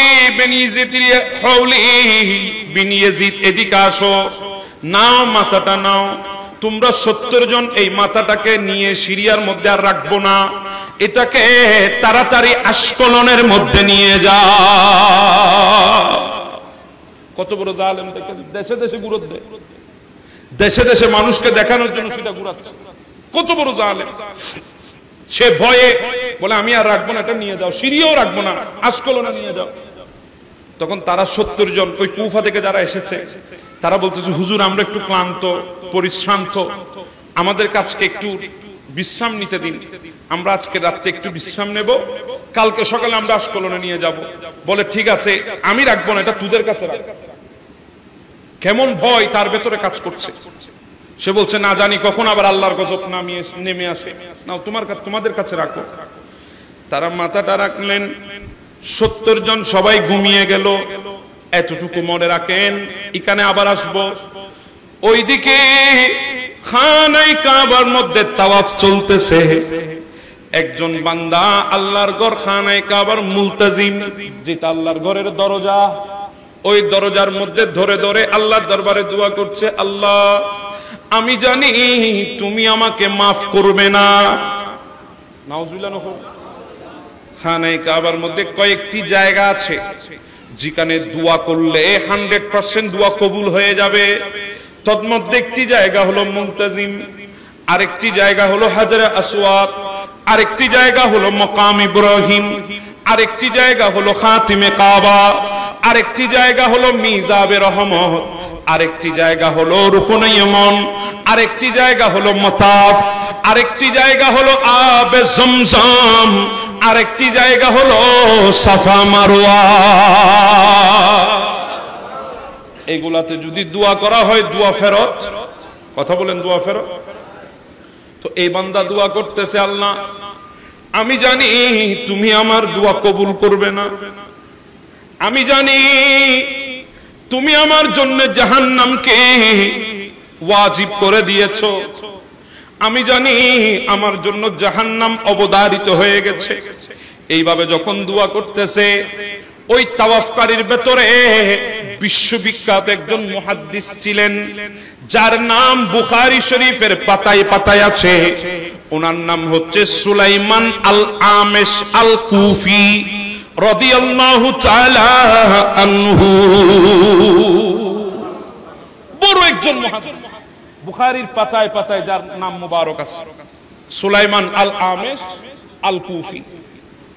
ইনি কথাগুলো যখন শুনলেন, তাওয়াফ শেষ করার পরে ওই বান্দাকে ধরলেন, ও আল্লাহর বান্দা, এমন এক জায়গার মধ্যে তুমি দোয়া করতেছো যেখানে দোয়া করলে দোয়া কবুল, আর সেখানে তুমি বলতেছো আল্লাহ আমার দোয়া জানি তুমি কবুল করবে না।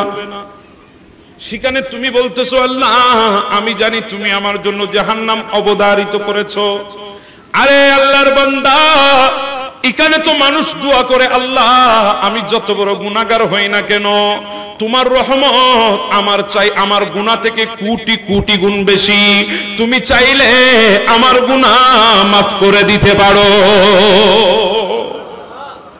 এটা তো এই দোয়া করার জায়গা, তুমি এই দোয়া করছো কেন? বলো হুজুর আমি আপনাকে চিনি, আপনার নাম সুলাইমান আল আমেশ আল কুফি, বিশ্ববিখ্যাত মুহাদ্দিস, আমি আপনাকে চিনি, আপনাকে বলতে পারি ঘটনাটা, তবে হুজুর আমি হেরমের ভেতরে বলবো না, আমরা চলেন একটু হেরম থেকে বেরিয়ে যাই। ঠিক আছে চলো। যেতে যেতে অনেক দূর হেরম থেকে বের হয়ে গেছে। সুলাইমান আল আমেশ আল কুফি বলে, আল্লাহর বান্দা দাঁড়াও, এখন বলো। বলে হুজুর আমি হচ্ছি ওই 70 জনের একজন। 70 জনের একজন। বলে কোন 70 জন? বলে যে 70 জন কুফা থেকে ইমাম হুসাইনের মাতা সিরিয়ার জমিনে ইয়াজিদের কাছে এনেছে। সুলাইমান আল আমেশ আল কুফি বলছে, এই জালেম আমাকে তাড়াতাড়ি ছাড়, তোর মতো জালেমের পাশে থাকলে না জানি আল্লাহ আমার উপর গজব নাজিল করতে পারে, তুই এত বড় মলউন, এত বড় জালেম, ছাড় আমাকে তাড়াতাড়ি। বলে হুজুর ঠিক আছে চলে যাবেন, কিন্তু কেন? আমি বলতেছিলাম আল্লাহ তুমি আমার দোয়া কবুল করবে না, আমার জন্য জাহান্নাম রেখেছো, এই কথা আমি কেন বলতেছি সেটা শুনবেন না? বলে হ্যাঁ শুনবো, আমাকে বলো। বলে হুজুর, যখন ইয়াজিদ আমাদেরকে বলল আশকলনের মধ্যে ইমাম হুসাইনের মাথা নিয়ে যেতে, মনে আছে আপনাদের? আবার আসলাম, আশকলনের মধ্যে যখন নিয়ে যেতে বলেছে, আমরা বলেছি নিয়ে যাব, কিন্তু আগামীকাল, আজকের রাতে আমরা এখানে থাকবো, একটু ঘুমাবো, সকালবেলায় নিয়ে যাব। বলি হুজুর, তখন ইয়াজিদ আমাদের ইমাম হুসাইনের মাথা মুবারক দিয়ে ফেললো। আমরা ইমাম হুসাইনের মাথাটা নিলাম, নেওয়ার পরে আমরা সেটাকে আমাদের পাশে রেখে আমরা ঘুমিয়ে গেলাম। মাটির মধ্যে ইমাম হুসাইনের মাথা রেখে দিয়েছি, আমরা যার যার মতো করে ঘুমিয়ে গেলাম। হঠাৎ করে রাত যখন গভীর হয়ে গেল, আমি দেখতেছি একটা নূরানি মঞ্চ তৈরি করা হচ্ছে।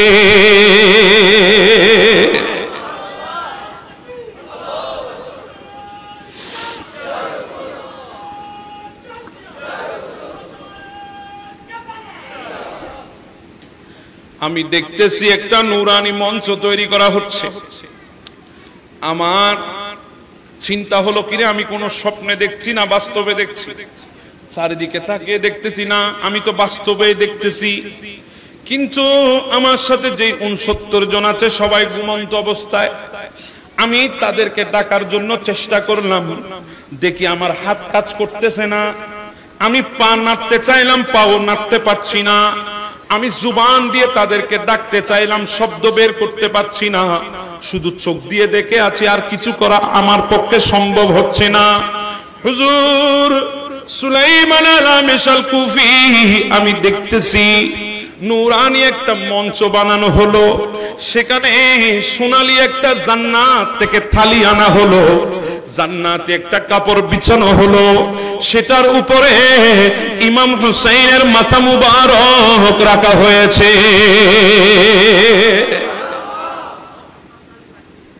মাথা মুবারক রাখলেন। মাথা মুবারক রাখার পরে দেখতেছি আসমান থেকে ফেরেশতা আসতেছে, অগণিত লক্ষ লক্ষ ফেরেশতার আগমন জমিনের মধ্যে হয়ে গেল। কিছু সুন্দর সুন্দর নূরানি চেয়ার বসানো হয়েছে, আসন বসানো হয়েছে, মাঝখানে মঞ্চের উপরে মাথা মুবারক রাখা হলো। দেখতেছি আসমান থেকে একটা বিরাট মেঘ জমিনের মধ্যে নেমে আসলো।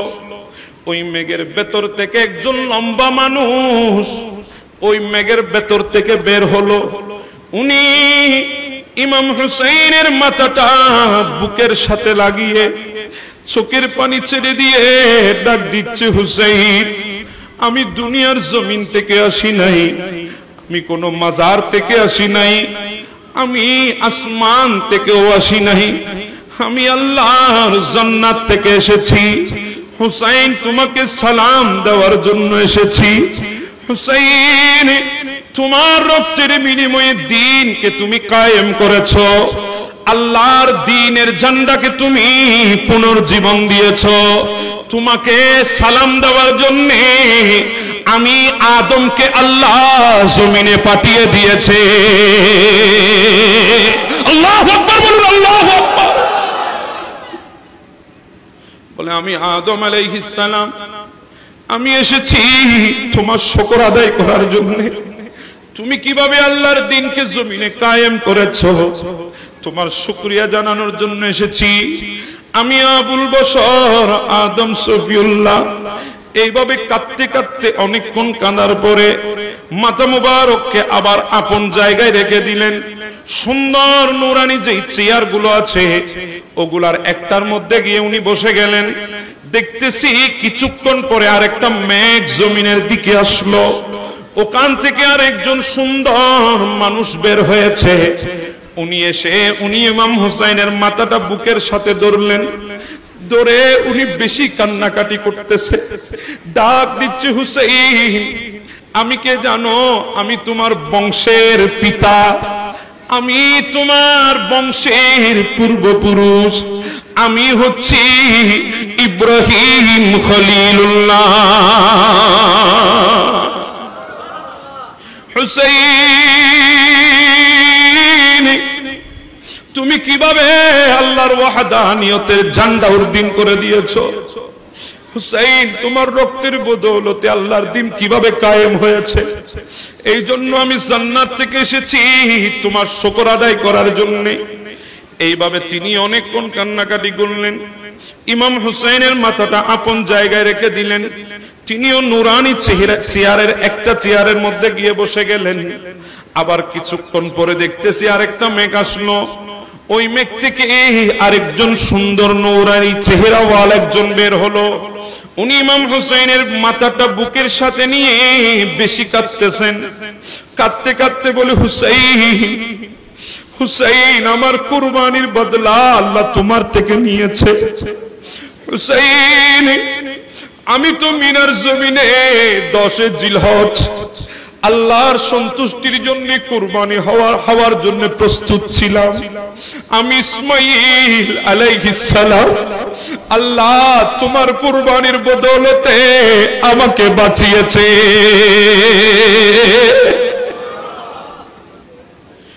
এইভাবে কাঁদতে লাগলেন। অনেকক্ষণ কান্নাকাটি করার পর মাথা মুবারক রেখে তিনিও নুরানি এক চেয়ারের মধ্যে বসে গেলেন। কিছুক্ষণ পরে আরেকটা বিরাট মেঘ আসলো। আমি দেখতেছি ওই মেঘ থেকে একজন বাটি মানুষ, খাটো মানুষ, একটা লাঠির উপরে পথ দিয়ে বের হলো।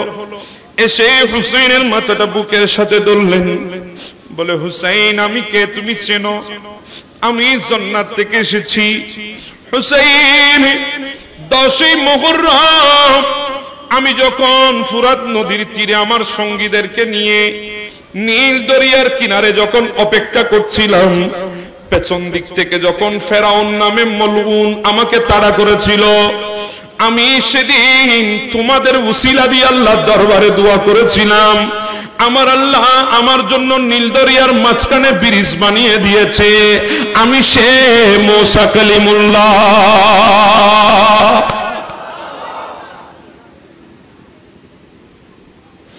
উনিও অনেকক্ষণ মাথাটা নিয়ে কাঁদলেন। এরপরে মাথা মুবারক রেখে দিল। উনি একটা নৌরানি চেয়ারে গিয়ে বসে গেলেন। কিছুক্ষণ পর আরেকটা মেঘ আসলো।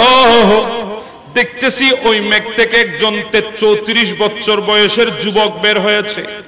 উনি এসে বলে, হুসাইন, আমি জান্নাত থেকে আসি নাই, আমি জমিন থেকেও আসি নাই, আমি চতুর্থ আসমান থেকে এসেছি, আমি এখনো চতুর্থ আসমানে আছি। হুসাইন, তুমি যে দিনকে প্রতিষ্ঠা করেছো, এই দিন আবার দুর্বল হবে, আমি তোমার এই দিনকে আবার জিন্দা করব। আমি হচ্ছি ঈসা রূহুল্লাহ। তিনি অনেকক্ষণ কাঁদলেন। সর মুবারক রেখে তিনিও চেয়ারের মধ্যে বসলেন। ওই মলউন জালেম সে বলতেছে, ও সুলাইমান আল আমেশ আল কুফি, এবার আমি দেখতেছি বিরাট একটা মেঘ, সামনে পেছনে ডানে আর বামে ফেরেশতার ফেরেশতা। ওই মেঘটা আস্তে আস্তে করে জমিনের দিকে আসলো। হঠাৎ করে মেঘের ভেতর থেকে একজন নূরানি শকিলের মানুষ জমিনের মধ্যে বের হলো, যার চেহারা গোটা দুনিয়ায় আলোকিত হয়ে গেছে। ওনার পেছনে আরেকজন বীর পালোয়ান বের হলো, ওনার পেছনে আরেকজন যুবক বের হলো, ওনার পেছনে আরেকজন মহিলা বের হলো। যিনি প্রথমে বের হয়েছে নূরানি শকেলের মানুষ, উনি এসে হুসাইনের মাথাটা বুকের সাথে লাগিয়ে ডাক দে, হুসাইন, আমি কে দেখো, আমি কে দেখো। হুসাইন, তুমি কিভাবে পেরেছ আল্লাহর দ্বীনকে জিন্দা করতে? হুসাইন, তুমি কিভাবে পেরেছ আখিরি নবীর উম্মতকে সাহারা দিতে? তুমি কিভাবে পেরেছ একদিকে আলী আকবরের লাশ, আর একদিকে আসগরের লাশ, আরেকদিকে মুহাম্মদের লাশ, আরেকদিকে কাসেম ইবনে হাসানের লাশ, আরেকদিকে আব্বাস ইবনে আলী আলমবরদারের লাশ। এই লাশের ভেতরে তুমি কিভাবে ধৈর্য ধারণ করেছো? আখিরি নবীর উম্মতকে কিভাবে নাজাত দান করেছো? হুসাইন, আমার সাথে রাগ করো না, আমার সাথে রাগ করো না। হুসাইন, তুমি আমাকে বলেছিলা আমি যখন কারবালাতে শহীদ হব আপনি আমার সামনে চলে আসবেন, আমার গলার মধ্যে ছুরি চলবে, আমি আপনার দিকে তাকিয়ে থাকবো। দেখো আমি তো কারবালায় এসেছিলাম, তোমার রক্ত কারবালায় রাখি নাই, শরীরে উঠিয়ে নিয়েছি। আমি তোমার নানা মুহাম্মদ রাসূলুল্লাহ। আল্লাহু আকবার, আল্লাহু আকবার। হুসাইন চক্ষু খুলে দেখো আমি তোমার নানা রাসূলুল্লাহ। হুসাইন দেখো আমার দাড়ির মধ্যে রক্ত, আমার পাগড়ির মধ্যে রক্ত, আমার শরীরের মধ্যে রক্ত। হুসাইন তুমি চিন্তা করো না, তোমার একটা রক্তের ফোঁটা বিতা যেতে দেব না। এই কথা বলে কাঁদতে কাঁদতে মাথা মুবারক ওনার কাছ থেকে আরেকজন হাতে নিলেন। উনি নিয়ে বলছে, হুসাইন তুমি আমার সাথে রাগ করো না। হুসাইন আমি জানতাম তুমি কুফার জমিনে কারবালায় শাহাদাত বরণ করবে, এই জন্য তোমার আগে আমি কুফার জমিনে এসে শাহাদাত বরণ করে কুফার জমিনের ভেতরে শুয়ে আছি। কিয়ামত পর্যন্ত তোমাকে বুকের সাথে লাগিয়ে ঘুমাবো। হুসাইন দেখো আমি তোমার বাবা মাওলা আলী শেরে খুদা।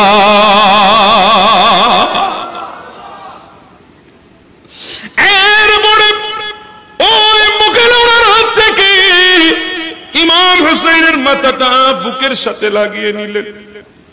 উনি অজর নয়নে কাঁদতেছে, বলে হুসাইন পৃথিবীর এমন কোন সম্পদ নাই মায়ের বুকের দুধের হক সন্তান আদায় করতে পারবে, এমন কোন জিনিস নাই মায়ের বুকের হক দুধের হক আদায় করতে পারবে। সন্তান যদি জানটাও বের করে মা বাবার কদমে রেখে দেয় এরপরেও মা বাবার হক আদায় হবে না। কিন্তু হুসাইন আমি তোমার মা ফাতেমাতুজ জোহরা, আমি তোমাকে বলতেছি তুমি আমার বুকের দুধের হক আদায় করে দিয়েছো।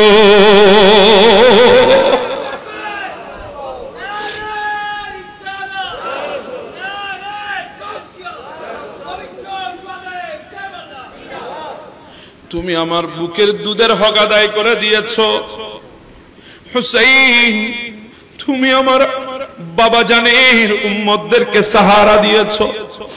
এরপর ওনার কাছ থেকে মাথা মুবারকটা একজন যুবক নিল। উনি ডাক দিয়ে বলে, হুসাইন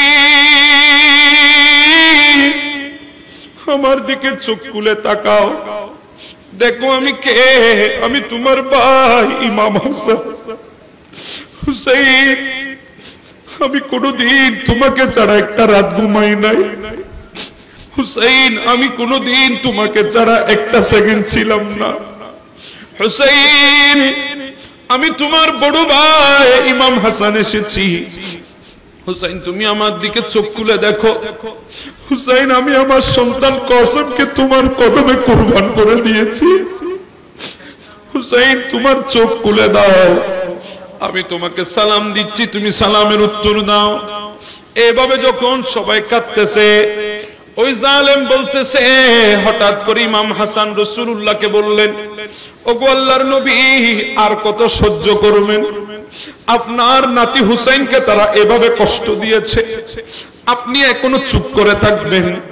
রাসূল আপনার পেছনে লক্ষ লক্ষ ফেরেশতা, তাদেরকে একটু করে হুকুম দেন যে 70 জন ঘুমিয়ে আছে তাদেরকে অন্তত পক্ষে ঘুমের মধ্যে কতল করে দেওয়া হোক। এ কথা বলতে না বলতে আমার নবী ফেরেশতাদেরকে তাকালেন, এই ফেরেশতারা তোমরা কি শুনছো না আমার হাসান কি বলছে? এখনো কেন দেরি করতেছো? ওই ফেরেশতারা গিয়ে ওই 70 জনের মধ্যে 69 জনকে ঘুমের মধ্যে কতল করে দিয়েছে।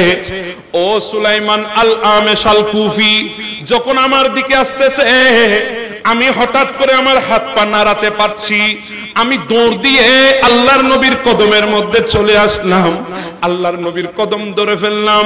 আমার নবী বলে, তোমাকে আমি মাফ করলেও কি হবে, আমার আল্লাহ তোমাকে মাফ করবে না। তুমি জেনে রাখো তোমার জন্য জাহান্নাম ওয়াজিব হয়ে গেছে, তোমার জন্য আল্লাহর লানত অবধারিত হয়ে গেছে। বলে যেখানে রাসূলুল্লাহ বলেছে আমার জন্য জাহান্নাম, সেখানে আমি কি বলে দোয়া করব? বলে আমি এজন্য আল্লাহর খানায় কাবা ধরে ধরে দোয়া করছিলাম, আল্লাহ আমি জানি তুমি আমার উপর জাহান্নাম অবধারিত করে দিয়েছো, কারণ যেখানে রাসূলুল্লাহ আমাকে বলেছে আমার জন্য জাহান্নাম ওয়াজিব, সেখানে আমি আর কি বলে জাহান্নাম থেকে পানা চাইতে পারি? কথা কোন ঠিক না বেঠিক? এজন্য আমরা যে আজকে এখানে বসেছি, এটা আমাদের জন্য নাজাতের ওসিলা, এটা আমাদের জন্য নাজাতের, কথা বলেন ঠিক না বেঠিক? আর আলে রাসূলকে যারা মুহাব্বত করে, আমার নবী বলেন হে আমার উম্মত শোনো, তোমরা আমার আওলাদের মুহাব্বত তোমাদের উপরে ওয়াজিব করে নাও, লাজিম করে নাও। তার কারণ কি জানো? কারণ হচ্ছে আমার আওলাদের মুহাব্বত যদি তোমাদের উপর তোমরা লাজিম করে নিতে পারো, তাহলে আমি নবী তোমাদেরকে বলছি তোমরা মনোযোগ দিয়ে শোনো, ইলজামু মাওয়াজ্জাতানা আহলাল বাইত, তোমরা আমার আওলাদের ভালোবাসা আবশ্যক করো, ওয়াজিব করো। فإنه من لقي الله عز وجل وهو يرجون دخل الجنة بشفاعتنا, কারণ কিয়ামতের কঠিন মুহূর্তে কেউ কারো যখন হবে না, তখন আমি আর আমার আওলাদ তোমাদের জন্য শাফাআত করে তোমাদেরকে জান্নাতে নিয়ে যাব। এরপরে আমার নবী বড় শক্ত কথা বলেছেন। আমার নবী বলছেন ওয়াল্লাযী নাফসি বিয়াইদিহি, আল্লাহর কসম করে কথা বলছি, যে আল্লাহর হাতে আমার জান। আমার নবী বলছে, আরে বাবা আমাদের কসমের মধ্যে তো 2 নম্বরই আছে, কথা বলেন ঠিক না বেঠিক? আমার নবীর কসমের মধ্যে কোনো 2 নম্বরই আছে? আমার নবী যখন বলছে ওয়াল্লাযী নাফসি বিয়াইদিহি, বুঝতে হবে কথাটা বড় কঠিন কথা। আল্লাহর কসম করে বলছি, যার হাতে আমার জান, লা ইয়ানফাউ আবদান আমালাহু ইল্লা বিমারিফাতি হাক্কিনা, তোমাদের আমল আসমান পরিমাণ হোক, তোমাদের আমল পাহাড় পরিমাণ হোক, ওই আমলের ভেতরে যদি আমার আওলাদের মুহাব্বত না থাকে, ওই আমল তোমাদেরকে নাজাত দিতে পারবে না। তাহলে বুঝেন, ইবাদতের মধ্যে আলে রাসূলের মুহাব্বত লাগবে। কি লাগবে? আলে রাসূলের মুহাব্বত। শুধু আলে রাসূলের মুহাব্বত না, একটা কথা বলে শেষ করছি, হুজুর আসবেন, অসুবিধা হচ্ছে আপনাদের। হযরতে আল্লামা আব্দুর রহমান জামি রাদিয়াল্লাহু তাআলা, উনি অনেক বড় একজন আলেম, আশিক, নবীর আশিকে ছিলেন, আলেমও আব্দুর রহমান জামি। ওনার একটা কিতাব শাওয়াহিদুন নবুওয়া, ওই কিতাবের মধ্যে উনি লিখতেছেন একজন সুফি মানুষ, কি মানুষ? সুফি মানুষ মানে যিনি বদমাশি করে তাকে সুফি বলা হয়, যিনি মানুষের হক নিয়ে নেয় তাকে সুফি বলা হয়, যিনি নামাজ না পড়ে তাকে সুফি বলা হয় না, যিনি নামাজ পড়ে শরীয়তের উপরে চলে, নবীর সুন্নত ছাড়া 1 সেকেন্ড তো চলে না, ওনাকে কি বলা হয়? সুফি। কথা বলেন ঠিক না? অসুবিধা অন্য হন। একজন সুফি মানুষ, সুফি সাহেব, উনি স্বপ্ন দেখতেছেন, ঘুমের মধ্যে দেখতেছেন কিয়ামতের ময়দান। কিসের ময়দান? কিয়ামত। আপনাদের নজর আমার দিকে আছে? কথাটা শুনেন, গভীর কথা, বড় মজার কথা। এটা আমি গল্প করছি না। আব্দুর রহমান জামি শাওয়াহিদুন নবুওয়ার কিতাবের মধ্যে লিখছেন, বলে ওই সুফি সাহেব ঘুমাচ্ছেন, ঘুমের মধ্যে উনি দেখতেছেন কিয়ামতের ময়দান। আচ্ছা বলেন, কিয়ামতের ময়দান কেমন কঠিন হবে একবার চিন্তা করেন না। বেখামসিনা আলফা সানাতিন, একটা দিন 50,000 বছরের সমান হবে। সুবহানাল্লাহ। কয়টা দিন? কয় হাজার বছর? 50,000 বছরের সমান ওই কিয়ামতের ময়দান, যেখানে একটা দুইটা সূর্য নয়। এখন সূর্য কয়টা?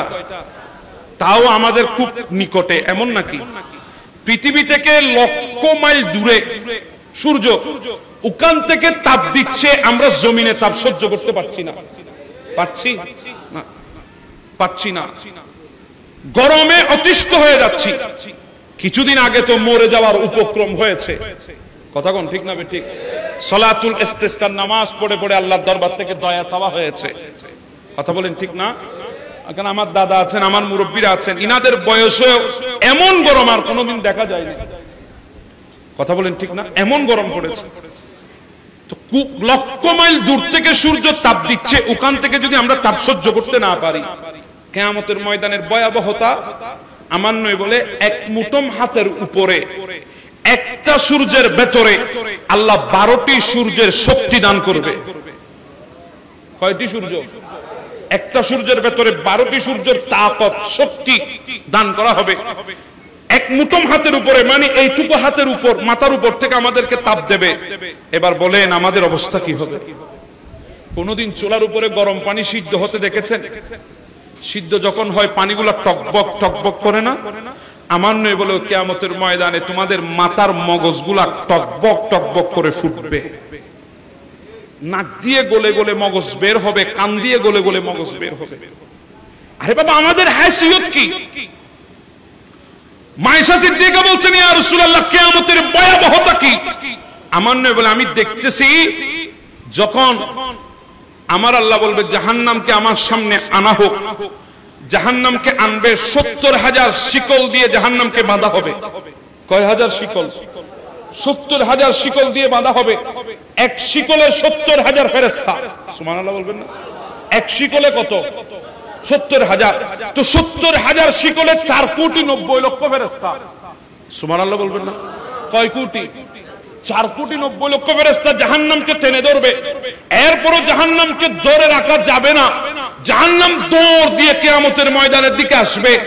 এই দৃশ্য দেখে জিবরিল তিনি আল্লাহর আরশের নিচে হাঁটু গেড়ে বসে গিয়ে বলবে, রব্বি সাল্লিম সাল্লিম, আল্লাহ তুমি আমাকে বাঁচাও, আল্লাহ তুমি আমাকে বাঁচাও। জিবরিল বলবে, জিবরিল রব্বি সাল্লিম সাল্লিম, আল্লাহ তুমি বাঁচাও। আমার মেয়ে বলে শুধু জিবরিল না, হযরতে মুসা কালিমুল্লাহ জলিলুল কদরের পয়গম্বর, উলিল আযম নবীদের মধ্যে অন্যতম, উনি আল্লাহর আরশের কুটি জড়িয়ে ধরে বলবে, রব্বি সাল্লিম সাল্লিম, আল্লাহ তুমি আমাকে বাঁচাও। তো মুসা ইসলামের যদি এই অবস্থা হয়, জিবরিলের যদি এই অবস্থা হয়, আমাদের যোগ্যতা আছে দাঁড় হবার? জীবনে আমাদের কোন হাইসিয়ত আছে? আব্দুর রহমান জামি বলছেন, ওই সুফি দেখতেছে কিয়ামতের ময়দান, সবাই এদিক ওদিক ছোটাছুটি করতেছে, দৌড়াচ্ছে, এক দল একদিকে দৌড় দিচ্ছে। বলে ওই সুফিও ওই দলের পেছনে পেছনে দৌড়াচ্ছে। দৌড়ে গিয়ে দেখতেছে 2 লাইন ধরে কিছু মানুষ দাঁড়িয়ে আছে। কয় লাইন ধরে? 2 লাইন ধরে কাতার হয়ে দাঁড়িয়ে আছে। আর সামনে দেখতেছে আমার নবীর কলিজার টুকরা ইমাম হাসান এবং হুসাইন, তাদেরকে হাউজে কাউসার পান করাচ্ছে। সুবহানাল্লাহ। আর একটু জোরে বলি না সুবহানাল্লাহ। আল্লাহ আমাদেরকেও ইমামের হাত থেকে কাউসার পান করার তৌফিক দান করে দিন। আমরাও চাই কি চাই না? 2 হাত তুলে বলেন, চাই কি চাই না? কারণ তখন ওই কাউসার ছাড়া কোনো সাহারা নেই। যেই বান্দা একবার হাউজে কাউসার পান করে ফেলবে, ওই বান্দার জিন্দেগির মধ্যে আর কোনোদিন সে পিপাসিত হবে না, তৃষ্ণার্ত হবে না। দেখতেছি ইমাম হাসান এবং হুসাইন তাদেরকে হাউজে কাউসার পান করাচ্ছে। দৃশ্যটা দেখলেন, ইনিও দাঁড়িয়ে আছে, বলে আমিও তো পাবো। আরা না ফাইম, আমরা তো বিশেষণ না, আরা ফাইম দিয়েন বিশেষণ না নুয়ারবা। আমরা গুনাহগার, ঠিক আছে, আমরা বদকার, ঠিক আছে, তো ইমাম তো আমাদের জন্য শাহাদাত বরণ করেছেন, আমরা গুনাহগার বিদায়। সুবহানাল্লাহ বলবেন না? এজন্য আলা হযরত বলছেন, আল্লাহ তুমি আমাকে কিয়ামতের ময়দানে কঠিন অবস্থায় রাখবে। কোন অবস্থায়? আর আইলে দোয়া গজ্জুম না হন আল্লাহর দরবারে, আল্লাহ তুমি আর আরে কঠিন অবস্থায় রাখো কিয়ামতের গজ্জুম না। কিন্তু ইমাম আলা হযরত বলছেন, ইমাম আহমদ রাদিয়াল্লাহু আল্লাহ তুমি আমাকে কিয়ামতের ময়দানে কঠিন অবস্থায় রাখবে কেন? বলে তোমার রাসূল তো যে সমস্ত উম্মত কঠিন অবস্থায় থাকবে, মুশকিলের মধ্যে থাকবে, তোমার নবীর দৃষ্টি তো তাদের দিকে বেশি থাকবে। या इलाही बोले जा नज़ा की तकलीफों को शादिए दीदार हुस्ने मुस्तफा का साथ हो। अल्लाह তুমি আমাকে এমন মুশকিলের মধ্যে ফেলে দাও, এমন বিপদের মধ্যে ফেলে দাও, যে বিপদ থেকে তোমার নবী মুস্তাফা আমাকে উদ্ধার করবে। সুবহানাল্লাহ। আর দোয়া করুন, আল্লাহ তুমি আর বিপদত ফেলো, হইম না হনো, আল্লাহ তুমি আর মুশকিলত ফেলো, হইম না হনো। ইমাম আলা হযরত বলছে, আল্লাহ তুমি আমাকে মুশকিলে ফেলো, যেই মুশকিল থেকে তোমার রাসূল আমাকে হেফাজত করবে। সুবহানাল্লাহ। দেখতেছেন ইমামে আলী মাকাম ইমাম হাসান এবং হুসাইন হাউজে কাউসার পান করাচ্ছে। জোরে বলেন না সুবহানাল্লাহ। তো এই সুফি সাহেব আল্লামা আব্দুর রহমান জামি বর্ণনা করছেন, তিনিও আস্তে আস্তে আস্তে করে কাছাকাছি গেলেন। এই মুহূর্তে ইনিও হাউজে কাউসার নেবেন, এটুকুর মধ্যে দেখছে ইমাম হাসান এবং হুসাইনের মাঝখানে আমার রাসূল করিম সাল্লাল্লাহু আলাইহি ওয়াসাল্লাম তাশরীফ এনেছেন। আমার নবী ইনাদের মাঝখানে চলে এসেছেন।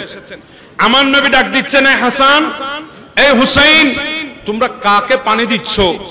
এই সুফিকে পানি দেওয়া যাবে না, এই সুফিকে পানি দেওয়া যাবে না। এই কথা যখন শুনলেন, উনি আমার রাসূলের কদমে পড়ে গেলেন, ইয়া রাসূলুল্লাহ, আমি জীবনে কোনোদিন আপনার শরীয়তের বাইরে বিন্দু পরিমাণ পা রাখি নাই, জীবনে কোনোদিন আপনার সুন্নতের খেলাফ জিন্দেগি অতিবাহিত করি নাই। ইয়া রাসূলুল্লাহ, এমন কি অপরাধ হয়ে গেছে, দোষ হয়ে গেছে, আপনি আমার উপর নারাজ হয়ে গেছেন, ইমামে আলী মাকাম হাসনাইনে কারিমেনের হাত থেকে আমাকে পানি পান করতে দিচ্ছেন না? আমার নয় বলে, সুফি, তোমার কোনো দোষ নাই, কিন্তু তোমার এলাকায় একজন খারেজি আছে, ওই খারেজি তোমার সামনে আমার মাওলা আলী শের হুদা, আমার কলিজার টুকরা আলিয়ে মুর্তজাকে দিন রাত গালাগাল করত, তুমি কোনো প্রতিবাদ করো নাই, তুমি শুনতে, তুমি সেখান থেকে চলে আসতে। এই জন্য আমি নবী তোমার উপরে নাখুশ হয়েছি, নারাজ হয়েছি। তুমি কেমনে মাওলা আলী শের হুদার শানে গালি শুনে প্রতিবাদ না করে চুপ করে থাকতে?